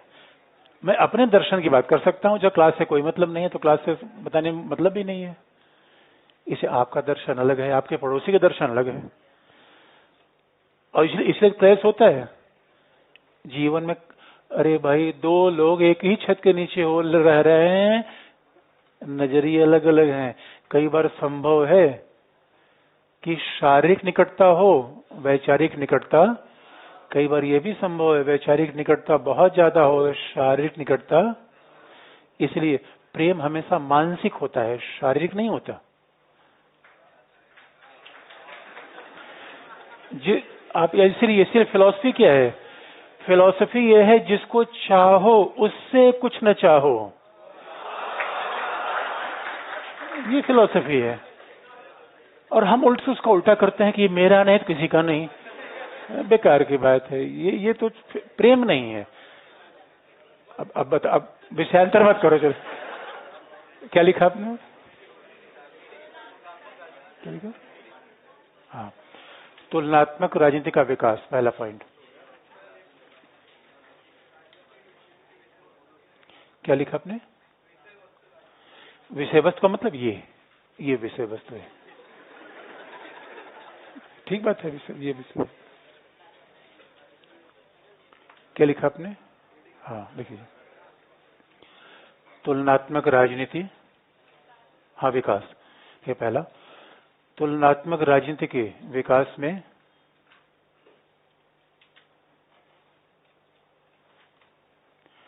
तुलनात्मक राजनीति के विकास में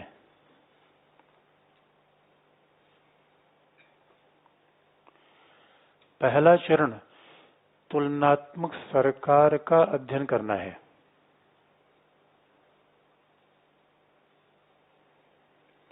तुलनात्मक राजनीति के विकास में पहला चरण तुलनात्मक सरकार का अध्ययन करना है।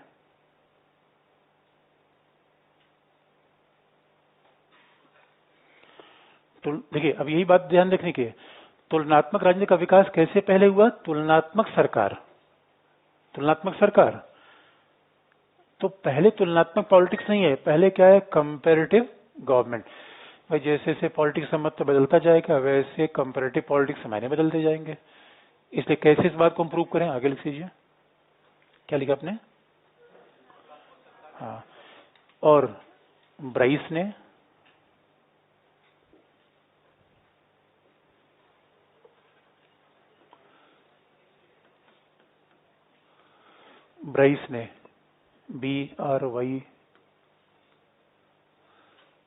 ब्राइस ने मॉडर्न डेमोक्रेसी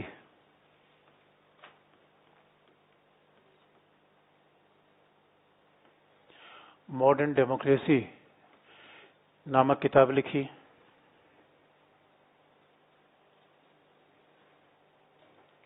हरमन फाइनर ने, फाइनर दो हैं, एक सैमुअल फाइनर है, एक हरमन फाइनर है।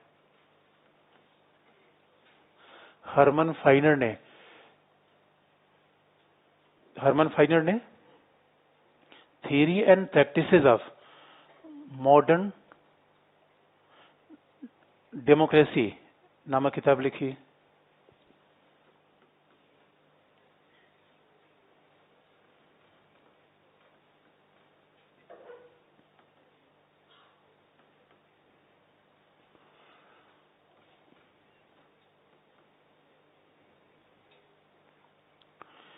Theory and practices of modern democracy नामक किताब लिखी। मॉडर्न गवर्नमेंट, हाँ, मॉडर्न गवर्नमेंट है, डेमोक्रेसी नहीं, मॉडर्न गवर्नमेंट है।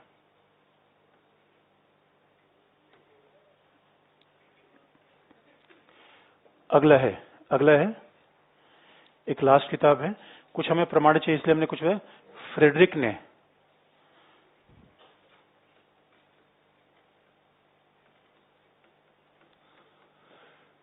फ्रेडरिक ने कॉन्स्टिट्यूशनल गवर्नमेंट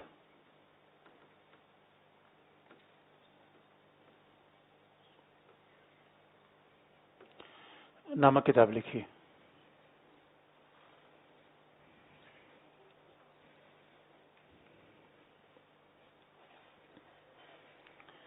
को कॉन्स्टिट्यूशनल गवर्नमेंट नामक किताब लिखी।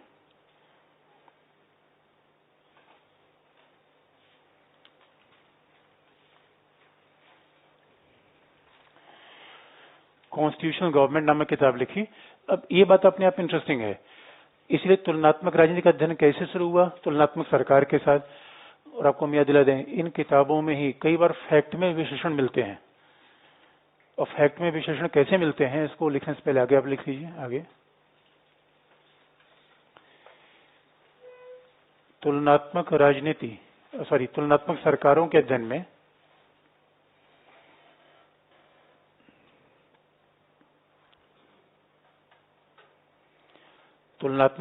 के अध्ययन में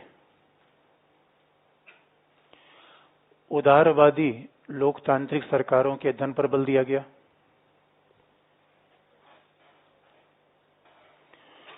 तुलनात्मक सरकारों के अध्ययन में उदारवादी लोकतांत्रिक सरकारों के अध्ययन पर बल दिया गया।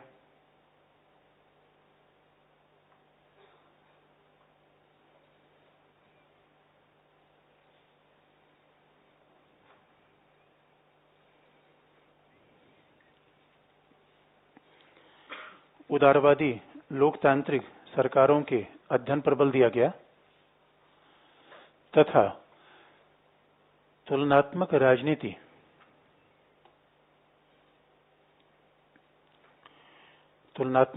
के अंतर्गत संसदीय शासन की तुलना अध्यक्षीय शासन से की गई।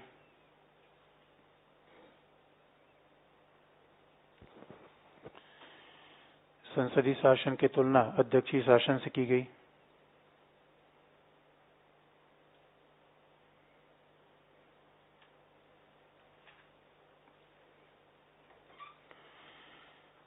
संसदीय शासन की तुलना अध्यक्षीय शासन से की गई तथा संघात्मक शासन को एकात्मक शासन के साथ तुलना करने का प्रयास किया गया।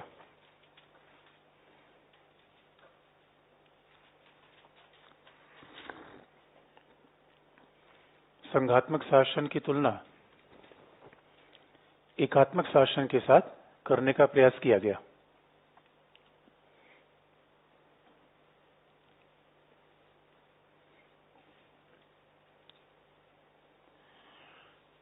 अगर आप देखेंगे इस परंपरागत उपागम में जहां तुलनात्मक सरकार का अध्ययन शुरू हुआ तो उसमें देखने में ही कई विसंगतियां लग जाती हैं। पहली नजर में ही विसंगतियां लग जाती है, क्योंकि ये जो लोग अपने विचार लिख रहे थे 1915 से 20 से 30 के तक, लगभग सेकेंड वर्ल्ड वार और फर्स्ट वर्ल्ड वार के पहले अपनी जो किताबें लोग लिख रहे थे उसमें कंपैरेटिव गवर्नमेंट बात ध्यान में देने की है। अगर हम कंपैरेटिव पॉलिटिक्स अध्ययन कर रहे हैं तो उदारवादी लोकतंत्र के साथ 1920 के बाद फांसीवादी शासन भी इटली में था। 1917 में ही कम्युनिस्ट गवर्नमेंट आ गई थी रसिया में। ये बड़ी ध्यान देने की बात है। ये कंपैरेटिव, अब सवाल है कंपैरेटिव गवर्नमेंट का अध्ययन कर रहे हैं। अब इसलिए जब कहा जाता है कि किसी विषय के अध्ययन का रेंज और परास, जैसे आप तुलनात्मक राजनीति की शुरुआत करेंगे उसी के साथ अप्रोच भी जुड़ जाता है। यही तो परंपरागत अप्रोच है। कंपैरेटिव पॉलिटिक्स से परंपरागत अप्रोच में क्या उत्तर दिया गया?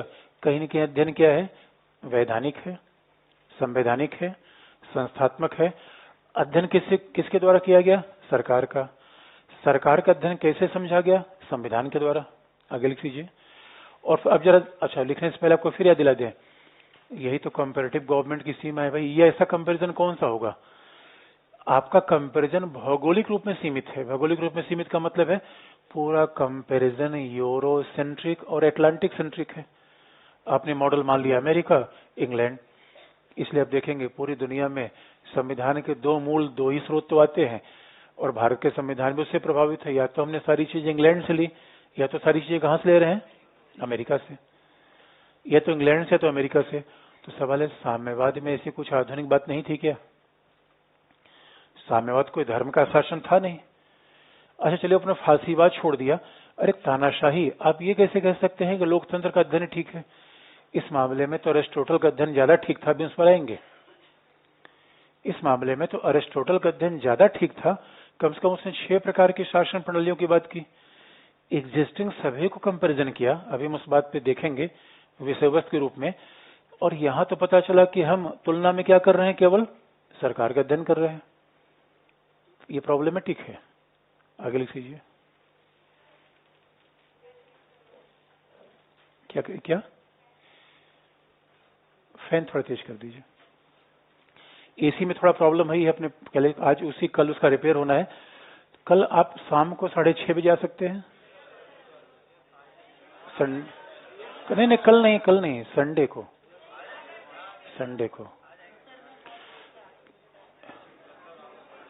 क्योंकि इसलिए मैं कह रहा था कि देखिए दीपावली की छुट्टी होने वाली जल्दी, तो मैं संडे को इसलिए बुला रहा था कि आप आ जाते तो मान ली कोई चीज छूटती तो भी हम थोड़ा उसको कवर कर लेते। एक दिन की बात है। और मान लो जो किसी कारण नहीं आ पाए उनको ऑनलाइन एक्सेस, अब तो ये भी सुविधा है। तो एक दिन की अगर आप लोग फैसिलिटी देंगे तो उससे काफी कोर्स कवर हो जाएगा। तो हम सोचते कभी छूटे न, कम से कम फिर बाद एक भी क्लास छूट जाती है, लोग शिकायत करता है वो छोड़ दिया। वो बड़ा गड़बड़ होता है। मैं छोड़ता नहीं किसी को, ये समस्या है।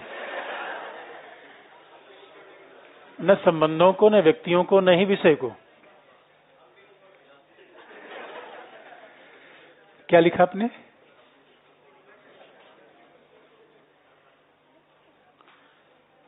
तो संडे को 6:30 पे पक्का। जो नहीं आ पाएंगे उनको ऑनलाइन एक्सेस मिल जाएगी, बहुत चिंता करने की बात नहीं है। वैसे भी जितने लोग हंगामा मचा रहे हो कई क्लास वैसे बंक कर चुके हैं, मुझे याद है। क्या क्या लिखा आपने? फैन बंद करवाएं?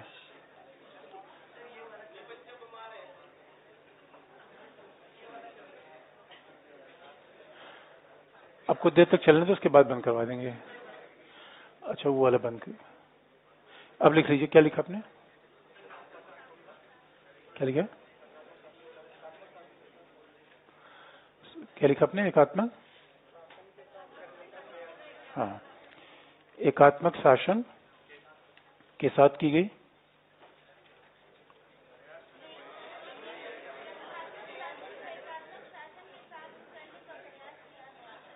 करने का प्रयास किया गया। हाँ, अगले पैराग्राफ से लिखिए, अगले पैराग्राफ से लिखिए। तुलनात्मक राजनीति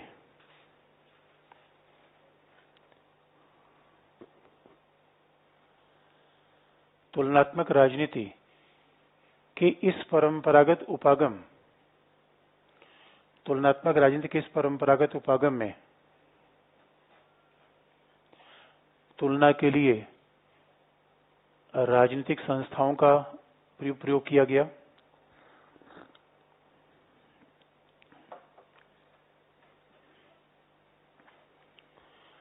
तुलना के लिए राजनीतिक संस्थाओं का उपयोग किया गया।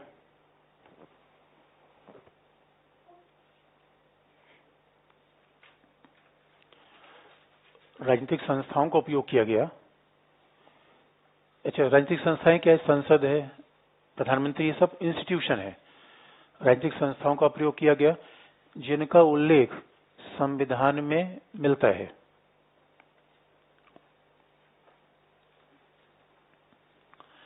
जिनका उल्लेख संविधान में मिलता है। इसलिए इस तुलनात्मक पद्धति को संस्थात्मक वैधानिक पद्धति कहा गया।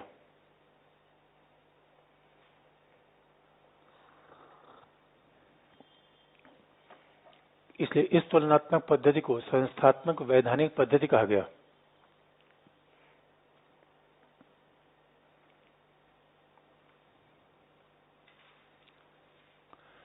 इस तुलनात्मक पद्धति को संस्थात्मक वैधानिक पद्धति कहा गया। विधान का मतलब इसका संविधान के द्वारा अध्ययन किया गया। संस्था का मतलब है संसद, प्रधानमंत्री, निर्वाचन आयोग, सब संस्थाएं हैं। संस्थात्मक अध्ययन किया गया। आगे लिख लीजिए, अगला पॉइंट है परंतु तुलनात्मक सरकारों के इस अध्ययन में परंतु तुलनात्मक सरकारों के इस अध्ययन में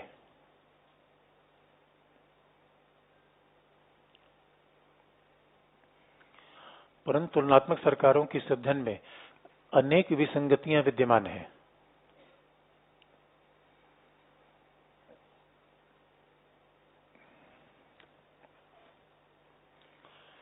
तुलनात्मक सरकारों के इस अध्ययन में अनेक विसंगतियां विद्यमान हैं। पॉइंट नंबर 1, इसमें केवल उदारवादी लोकतांत्रिक संस्थाओं की तुलना पर बल दिया गया।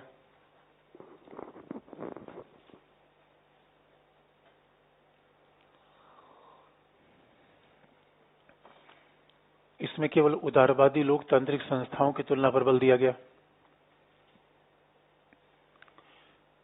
इसलिए गैर लोकतांत्रिक शासन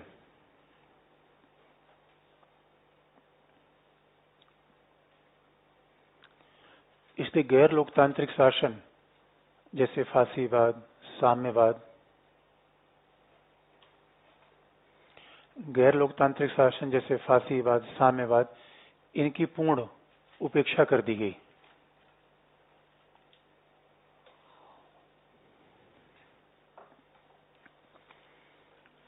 गैर लोकतांत्रिक शासन जैसे फांसीवाद, साम्यवाद, इनकी पूर्ण उपेक्षा कर दी गई।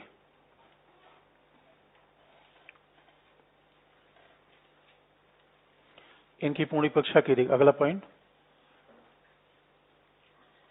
तुलना भौगोलिक रूप में भी सीमित थी।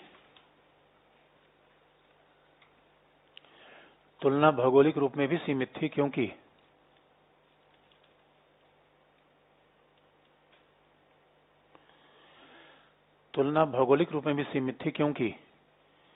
केवल यूरोप और उत्तरी अमेरिकी देशों की व्यवस्थाओं का अध्ययन किया गया।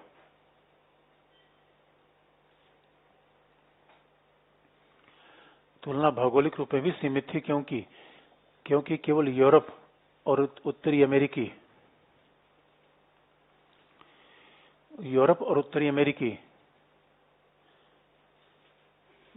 देशों की ही तुलना पर बल दिया गया, ये देशों की सरकारों की ही तुलना पर बल दिया गया। यूरोप और उत्तरी अमेरिकी देशों की सरकारों की तुलना पर ही बल दिया गया।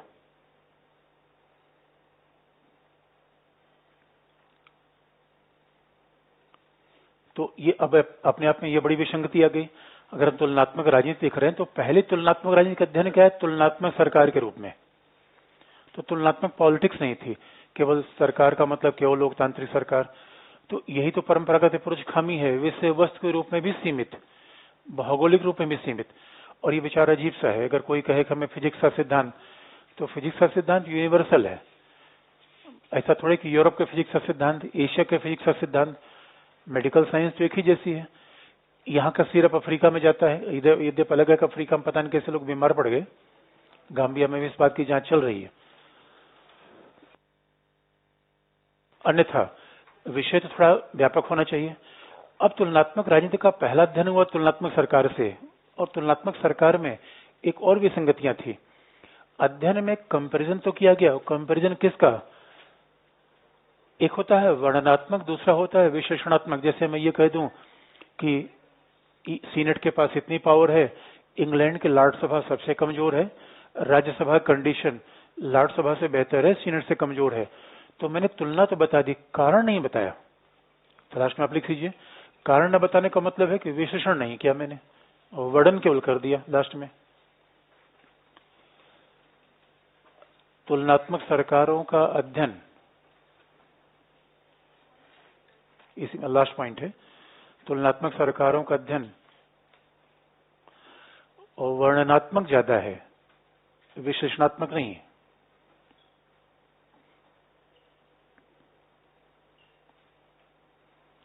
तुलनात्मक सरकारों का अध्ययन वर्णनात्मक ज्यादा है, विश्लेषणात्मक नहीं।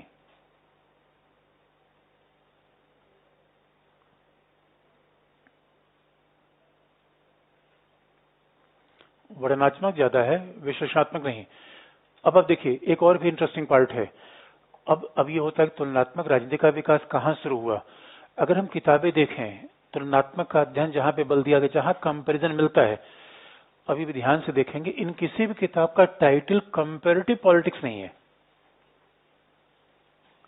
इसलिए हमने कहा comparative politics as a branch of political science और सेकेंड वर्ल्ड वॉर के बाद शुरू हुआ। लेकिन विषय वस्तु इसे दिखती है, क्योंकि विषय वस्तु में जाएंगे तब लगेगा कि संसदीय शासन को अध्यक्षीय शासन के साथ ये सब कंपैरिजन किया गया है, ये कंपैरिजन दिखता है। और इसलिए किसी भी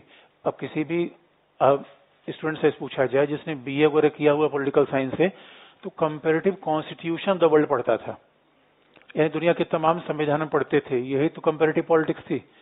तो वहां कंपैरेटिव पॉलिटिक्स का मतलब हो गया कंपैरेटिव कॉन्स्टिट्यूशन, और ये जीएस में भी लिखित है, कंपैरेटिव गवर्नमेंट तो जीएस में भी लिखित है। अब सवाल यह है इसमें खामियां क्या है।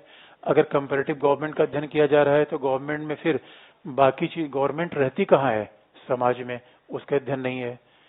कंपैरिजन का मूल कारण समता विषमता कहां से उत्पन्न है, उसका अध्ययन नहीं है। गैर लोकतांत्रिक शासन का अध्ययन नहीं है, साम्यवाद का अध्ययन नहीं है। एशिया अफ्रीका का सवाल ही पैदा नहीं होता, क्योंकि तब तक वो आजाद नहीं थे। लेकिन बहस दूसरी है कि अगर हम कंपैरेटिव पॉलिटिक्स से उत्पत्ति की बात करें तो लोग कहते हैं कि विषय वस्तु के रूप में। फिर हमने कहा एकेडमिक्स अध्यापन के रूप में नहीं।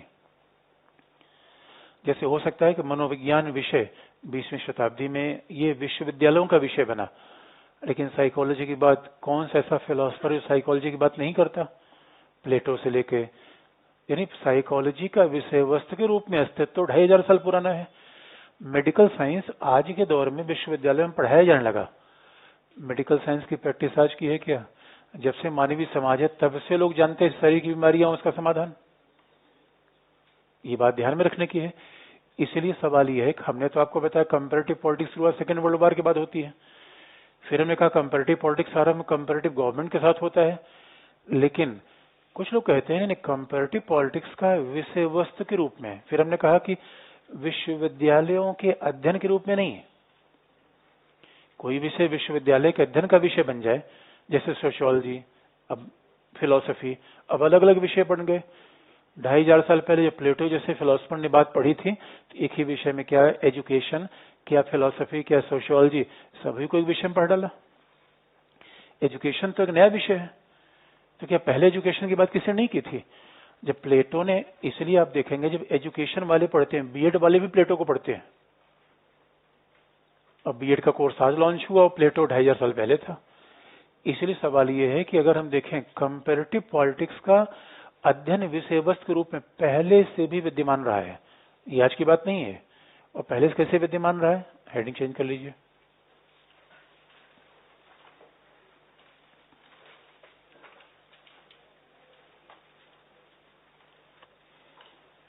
तुलनात्मक राजनीति,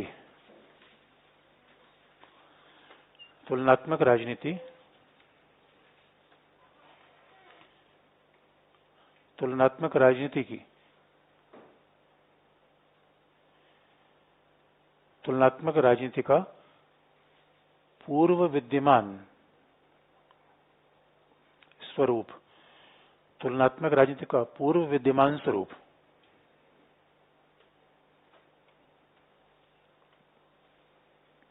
तो पहला पॉइंट,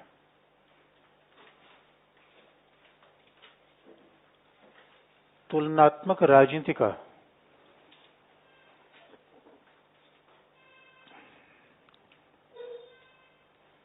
पूर्व विद्यमान स्वरूप, तुलनात्मक राजनीति का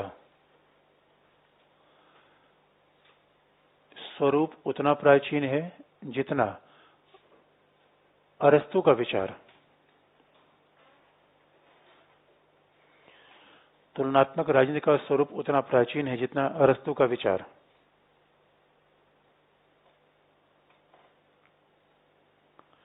अरस्तु का विचार, जिन्होंने 6 प्रकार की शासन प्रणालियों का उल्लेख किया है।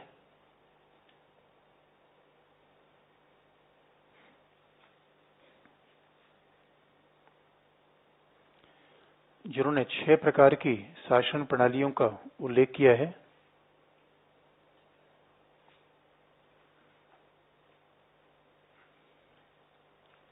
अच्छा, अब यहाँ पे ध्यान दीजिए, अब इन 6 प्रकार की शासन प्रणालियों को यहाँ विस्तार नहीं करेंगे क्योंकि थिंकर पढ़ना होता है हमें, पॉलिटिकल थिंकर में पूरा हमें अरिस्टोटल पढ़ना है, तो बस हम इसको यहाँ संक्षेप कर रहे हैं।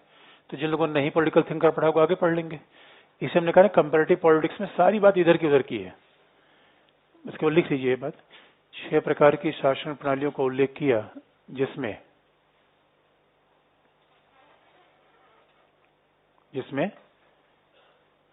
निरंकुश शासन को, ब्रैकेट में टिरनी, TYRANNY, निरंकुश शासन को शासन का सबसे भ्रष्ट रूप कहा। निरंकुश शासन, कई बार निरंकुश भी कहते हैं, कई बार स्वेच्छाचारी शासन भी कहते हैं। TYRANNY, tyranny.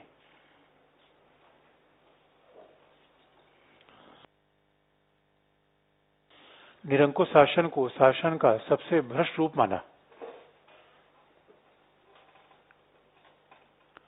जबकि राजतंत्री शासन को शासन का सर्वश्रेष्ठ रूप कहा।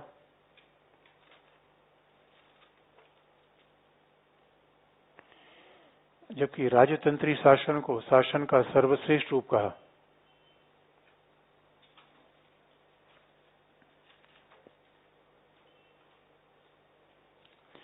राजतंत्री शासन को शासन का सर्वश्रेष्ठ रूप कहा।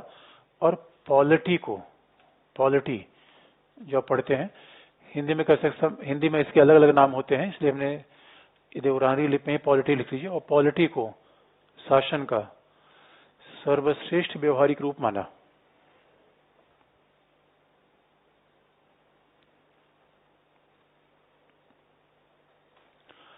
और पॉलिटी को शासन का सर्वश्रेष्ठ व्यवहारिक रूप माना।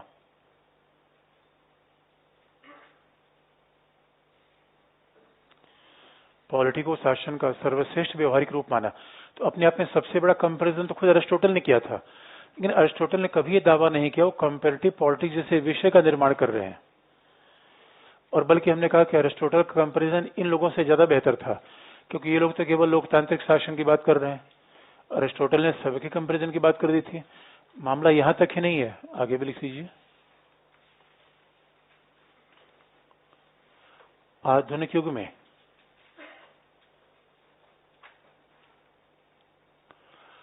आधुनिक युग में मैकियावेली ने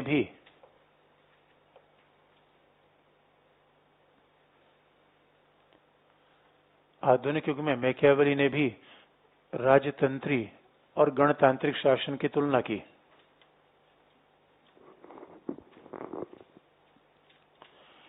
आधुनिक युग में मैकियावेली ने भी राजतंत्री और गणतांत्रिक शासन की तुलना की।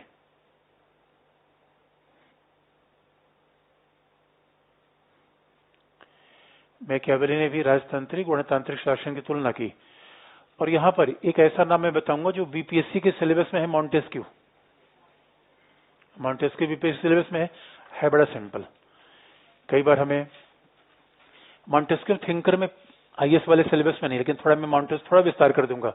हमें मैकियावेली थिंकर पढ़ना है, अरिस्टोटल थिंकर पढ़ना है, तो इसको हमने शॉर्ट कर दिया। अब बाकी विस्तार जितना करना हो थिंकर से हम यहाँ पेस्ट कर सकते हैं, और इससे ज्यादा विस्तार की आवश्यकता ही नहीं है। तो मैकियावेली जैसे लोगों ने कंपैरिजन किया। मॉन्टेस्क्यू कंपैरिजन बड़ा दिलचस्प है। और कैसे दिलचस्प है, 2-4 पॉइंट लिख लीजिए, आगे लिखिए। मॉन्टेस्क्यू ने अपनी किताब द स्पिरिट ऑफ लॉज में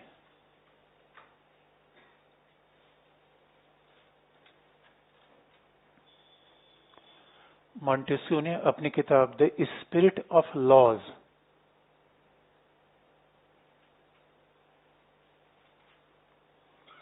जैसे अरिस्टोटल की पॉलिटिक्स है, मैकियावेली की प्रिंस है, वैसे स्पिरिट ऑफ लॉज।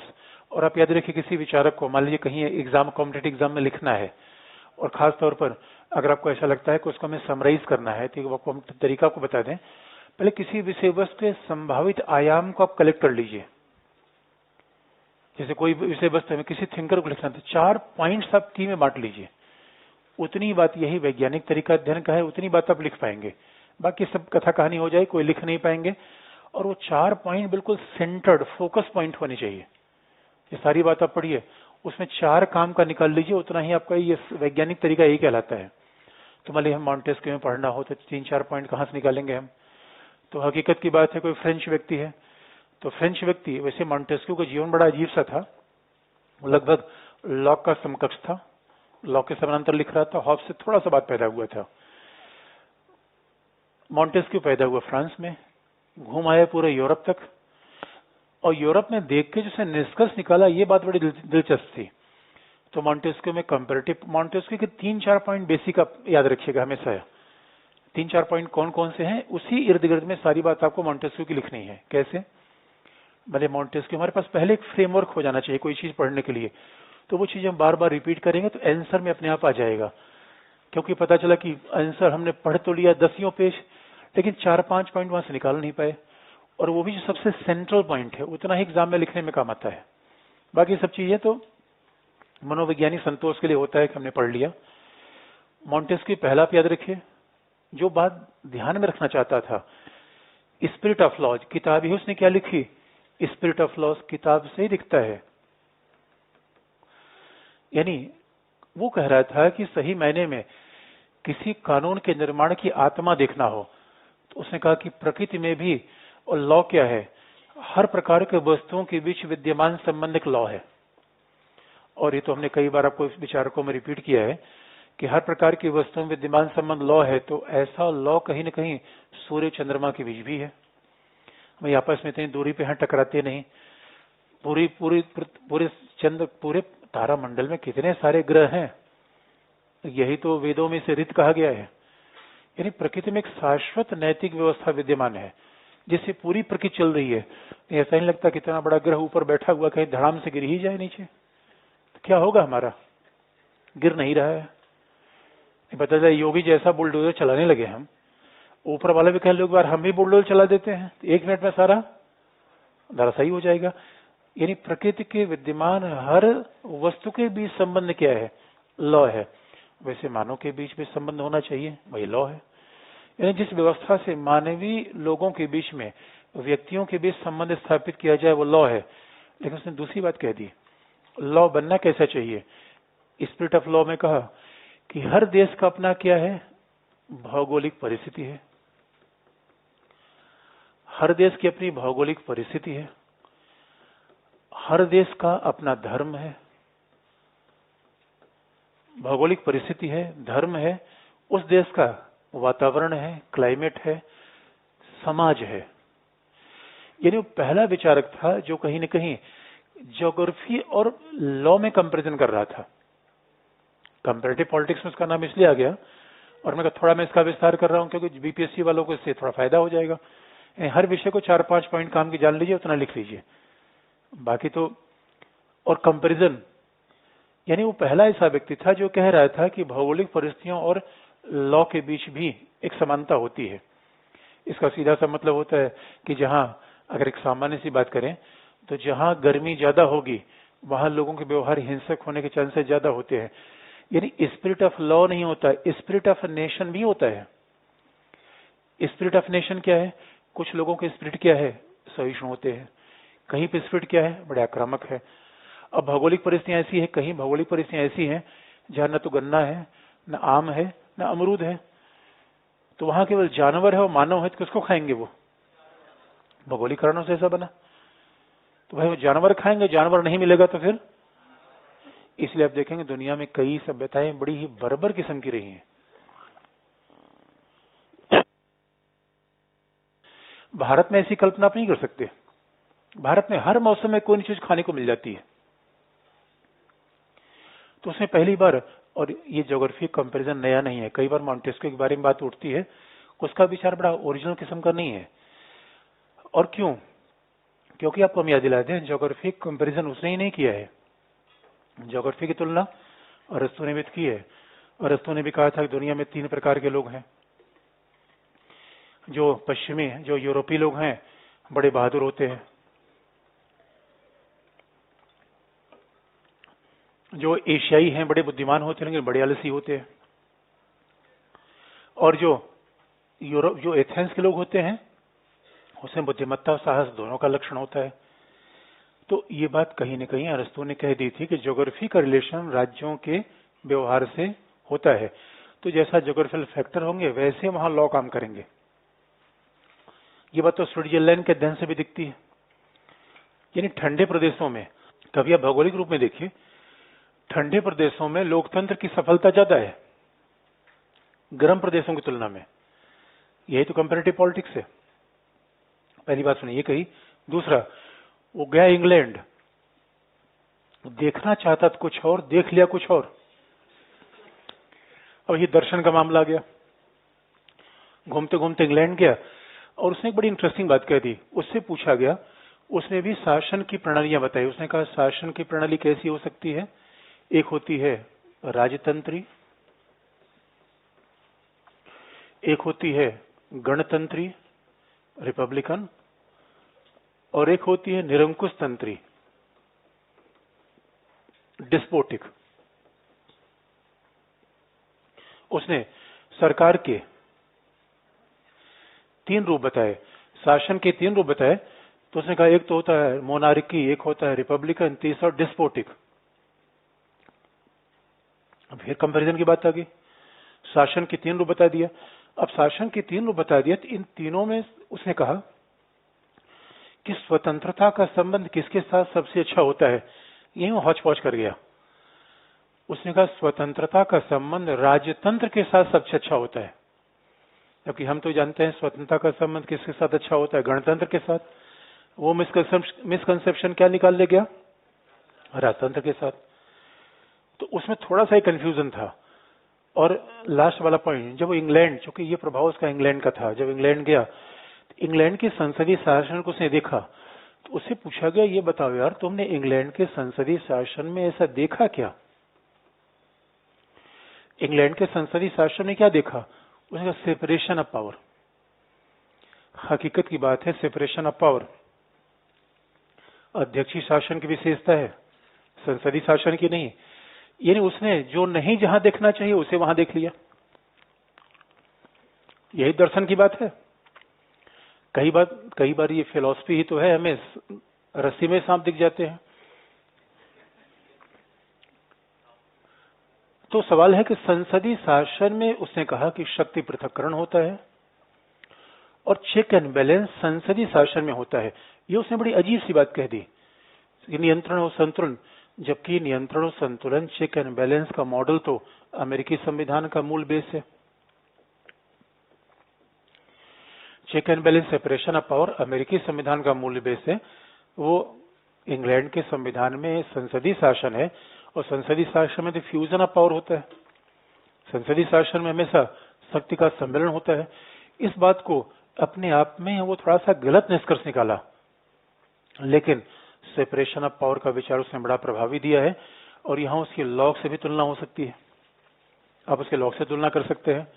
लॉक ने सेपरेशन ऑफ पावर की मूल बात रखी थी, जिसको उसने, क्योंकि लॉक ने सरकार के 3 अंग जो बताए थे वो गड़बड़ कर गया, उसने उसका विस्तार कर दिया। क्योंकि लॉक ने क्या बताया था, सरकार का 3 अंग क्या बताया था, विधायिका, कार्यपालिका और संधि निर्मात्री शक्ति। लॉक ने 3 बताया था, न्यायपालिका उसने नहीं कहा था। न्यायपालिका को उसने कार्यपालिका के अंदर रखा था। पहली बार सरकार का 3 अंग किसने बताया, विधायिका, कार्यपालिका और न्यायपालिका, किसने बताई है? ये पहली बार बताया मॉन्टेस्क्यू ने। तो आज भी सेपरेशन ऑफ पावर का निर्माता वो माना जाता है। फिर भी लोग कहते हैं विचार तो लॉक से था। कुछ विचार उसने लॉक से लिया, कुछ अरिस्टोटल से दिखता है। इससे लोग कहते हैं कि उसको बड़ा मौलिक किस्म का विचारक नहीं है, वो उसका बहुत प्रभाव इस मामले में कम है। लेकिन लास्ट में वो मॉडर्न व्यक्ति था। उसने बात कही कि दुनिया में कॉमर्स, और कहीं न कहीं आप देखेंगे यूरोप में कैपिटलिज्म का समर्थन वो कर ही रहा था। जो बात उसने कही, व्यापार का महत्व धर्म से भी ज्यादा होता है। व्यापार कम से कम सीमाएं तोड़ता है, रूढ़ियों को भी तोड़ता है, धर्म में ताकत नहीं होती।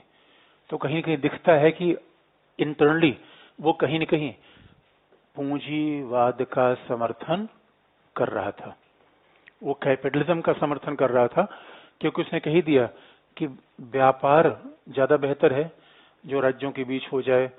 धर्म की शक्ति, यदि उसने कहा समाज में अनेक एलिमेंट होते हैं, धर्म है, भौगोलिक कारक है, जो विधि को परिभाषित करते हैं, जो विधि को परिभाषित करते हैं। इसलिए इसका मतलब है एक जगह की विधियां दूसरे जगह के लिए उपयोगी हों ऐसा जरूरी नहीं है। इस मामले में उसका बड़ा महत्व है। यही है 4-5 पॉइंट मॉन्टेस्क्यू। जब आप सिनॉप्सिस बनाते हैं, कोई एनसीईआरटी किताब पढ़ी, उसमें 4-5 पॉइंट काम का लिख लीजिए, वही लास्ट में आपके काम में आएगा। और यही तो भाई वैज्ञानिक, चाहे पीटी हो चाहे मेंस हो, लिखना चाहे इसे थोड़ा लिख लीजिए, थोड़ा लिख लीजिए, बता रहे हैं, लिख लीजिए। मॉन्टेस्क्यू के बारे में 2-4 लाइन लिख लीजिए, उसके बाद फिर हम आगे बढ़ेंगे इसी बात पे। लिख लीजिए,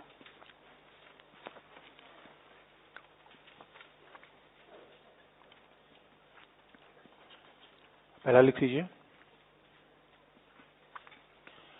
मॉन्टेस्क्यू ने कहा, हाँ, अपनी किताब स्पिरिट ऑफ लॉज में कहा, अपनी किताब स्पिरिट ऑफ लॉज में कहा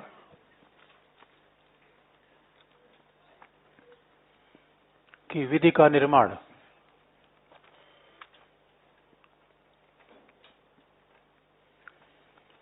अपनी किताब स्पिरिट ऑफ लॉज में कहा कि विधि का निर्माण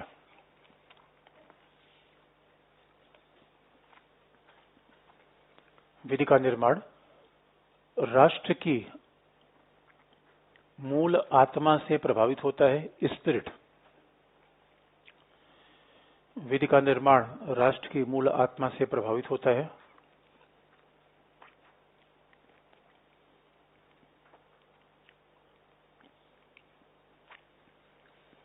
राष्ट्र की मूल आत्मा से प्रभावित होता है तथा राष्ट्र की आत्मा का निर्धारण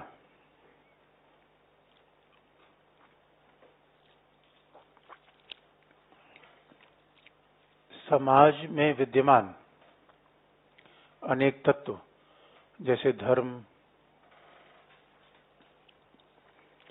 समाज में विद्यमान अनेक तत्व जैसे धर्म, सामाजिक मान्यताएं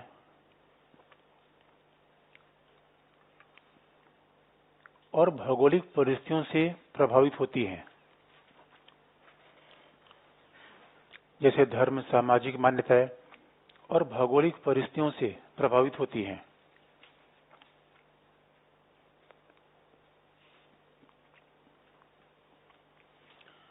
धर्म, सामाजिक मान्यताएं भौगोलिक परिस्थितियों से प्रभावित होती हैं। अगला पॉइंट है, उसने शासन प्रणालियों में तुलना करते हुए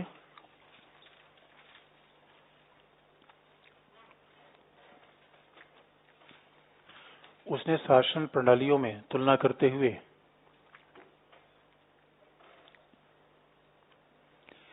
तीन प्रकार की शासन प्रणालियों का उल्लेख किया।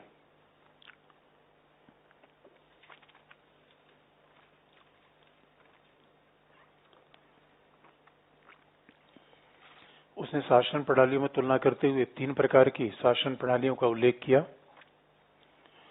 जो आपके सामने लिखा हुआ है। और उसने स्वतंत्रता का समर्थन करते हुए कहा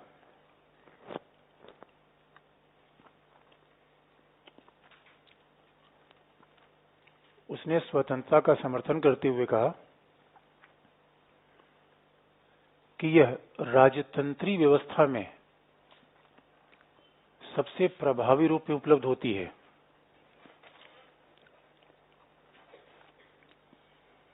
स्वतंत्रता राजतंत्री व्यवस्था में सबसे प्रभावी रूप में उपलब्ध होती है।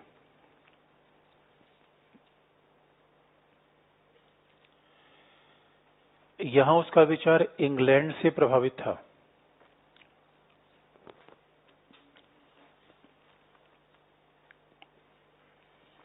यहां उसका विचार इंग्लैंड से प्रभावित था।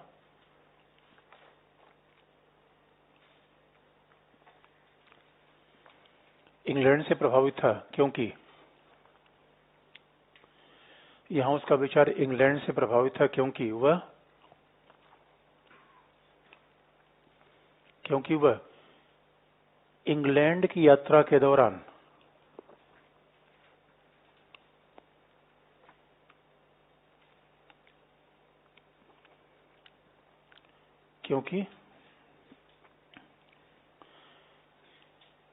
क्योंकि उसने इंग्लैंड की यात्रा के दौरान यह देखा कि इंग्लैंड में स्वतंत्रता अधिक है।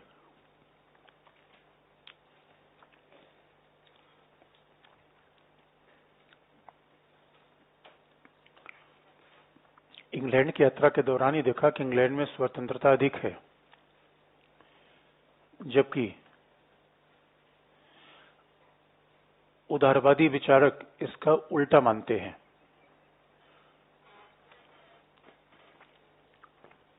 जबकि उदारवादी विचारक इसका उल्टा मानते हैं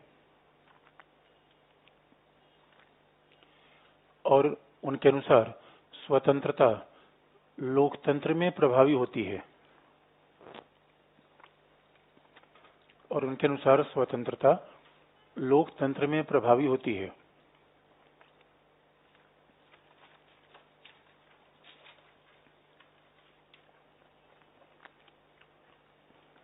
उनके अनुसार स्वतंत्रता लोकतंत्र में प्रभावी होती है। अंतिम पॉइंट, शक्ति पृथक्करण का सबसे व्यवस्थित प्रतिपादन करने वाला विचारक मॉन्टेस्क्यू है।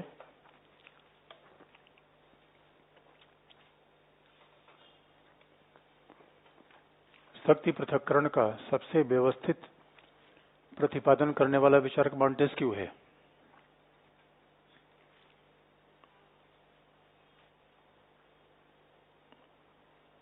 सबसे व्यवस्थित प्रतिपादन करने वाला विचारक मॉन्टेस्क्यू है और उसने जॉन लॉक के विचारों को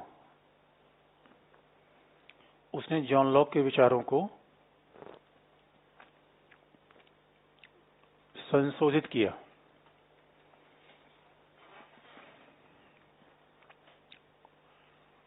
उसने जॉन लॉक के विचारों को संशोधित किया।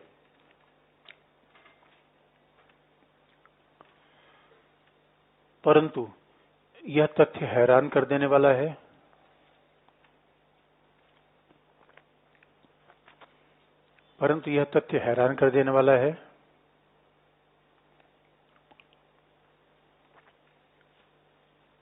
कि मॉन्टेस्क्यू इंग्लैंड के राजतंत्री विचार में भी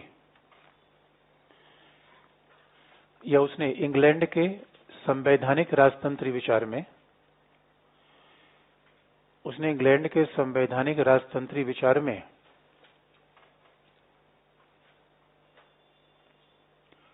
शक्ति पृथक्करण के विचार को नहीं देखा। इंग्लैंड के संवैधानिक राजतंत्री विचार में शक्ति के पृथक्करण के विचार को अंतर नहीं देखा।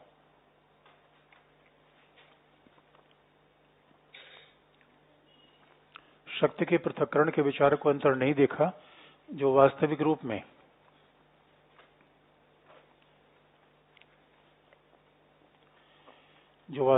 में अमेरिका के अध्यक्षात्मक शासन की मूल विशेषता है।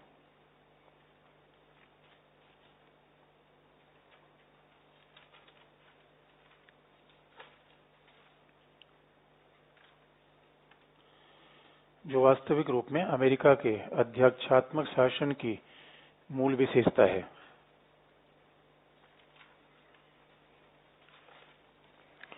अध्यक्षात्मक शासन की मूल विशेषता है। और अंतिम पॉइंट, अंततः वह पूंजीवादी विचारों का समर्थक प्रतीत होता है।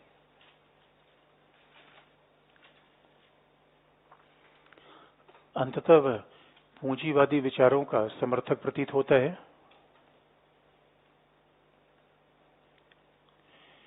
क्योंकि उसने वाणिज्य और व्यापार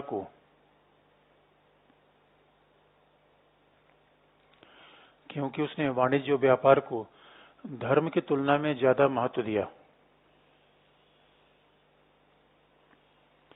क्योंकि उसने वाणिज्य और व्यापार को धर्म की तुलना में ज्यादा महत्व दिया।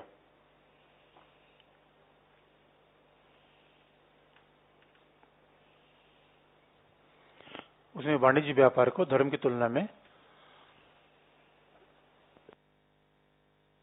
ज्यादा महत्व दिया। तो यह है कंपैरेटिव पॉलिटिक्स का तो आरंभिक विषय वस्तु। तो अरिस्टोटल, मैकियावेली, अब मॉन्टेस्क्यू, ये सब कहीं न कहीं शासन की तुलना, सरकारों की तुलना कर रहे थे, लेकिन इनके विचारों में ये बात अंतर नहीं थी। उन्होंने कभी ये दावा करने का प्रयास नहीं किया कि उन्होंने कोई ऐसा कंपैरिजन किया। उनको ये नहीं पता था कि बाद में इसी विषय का नाम कंपैरेटिव पॉलिटिक्स हो जाएगा।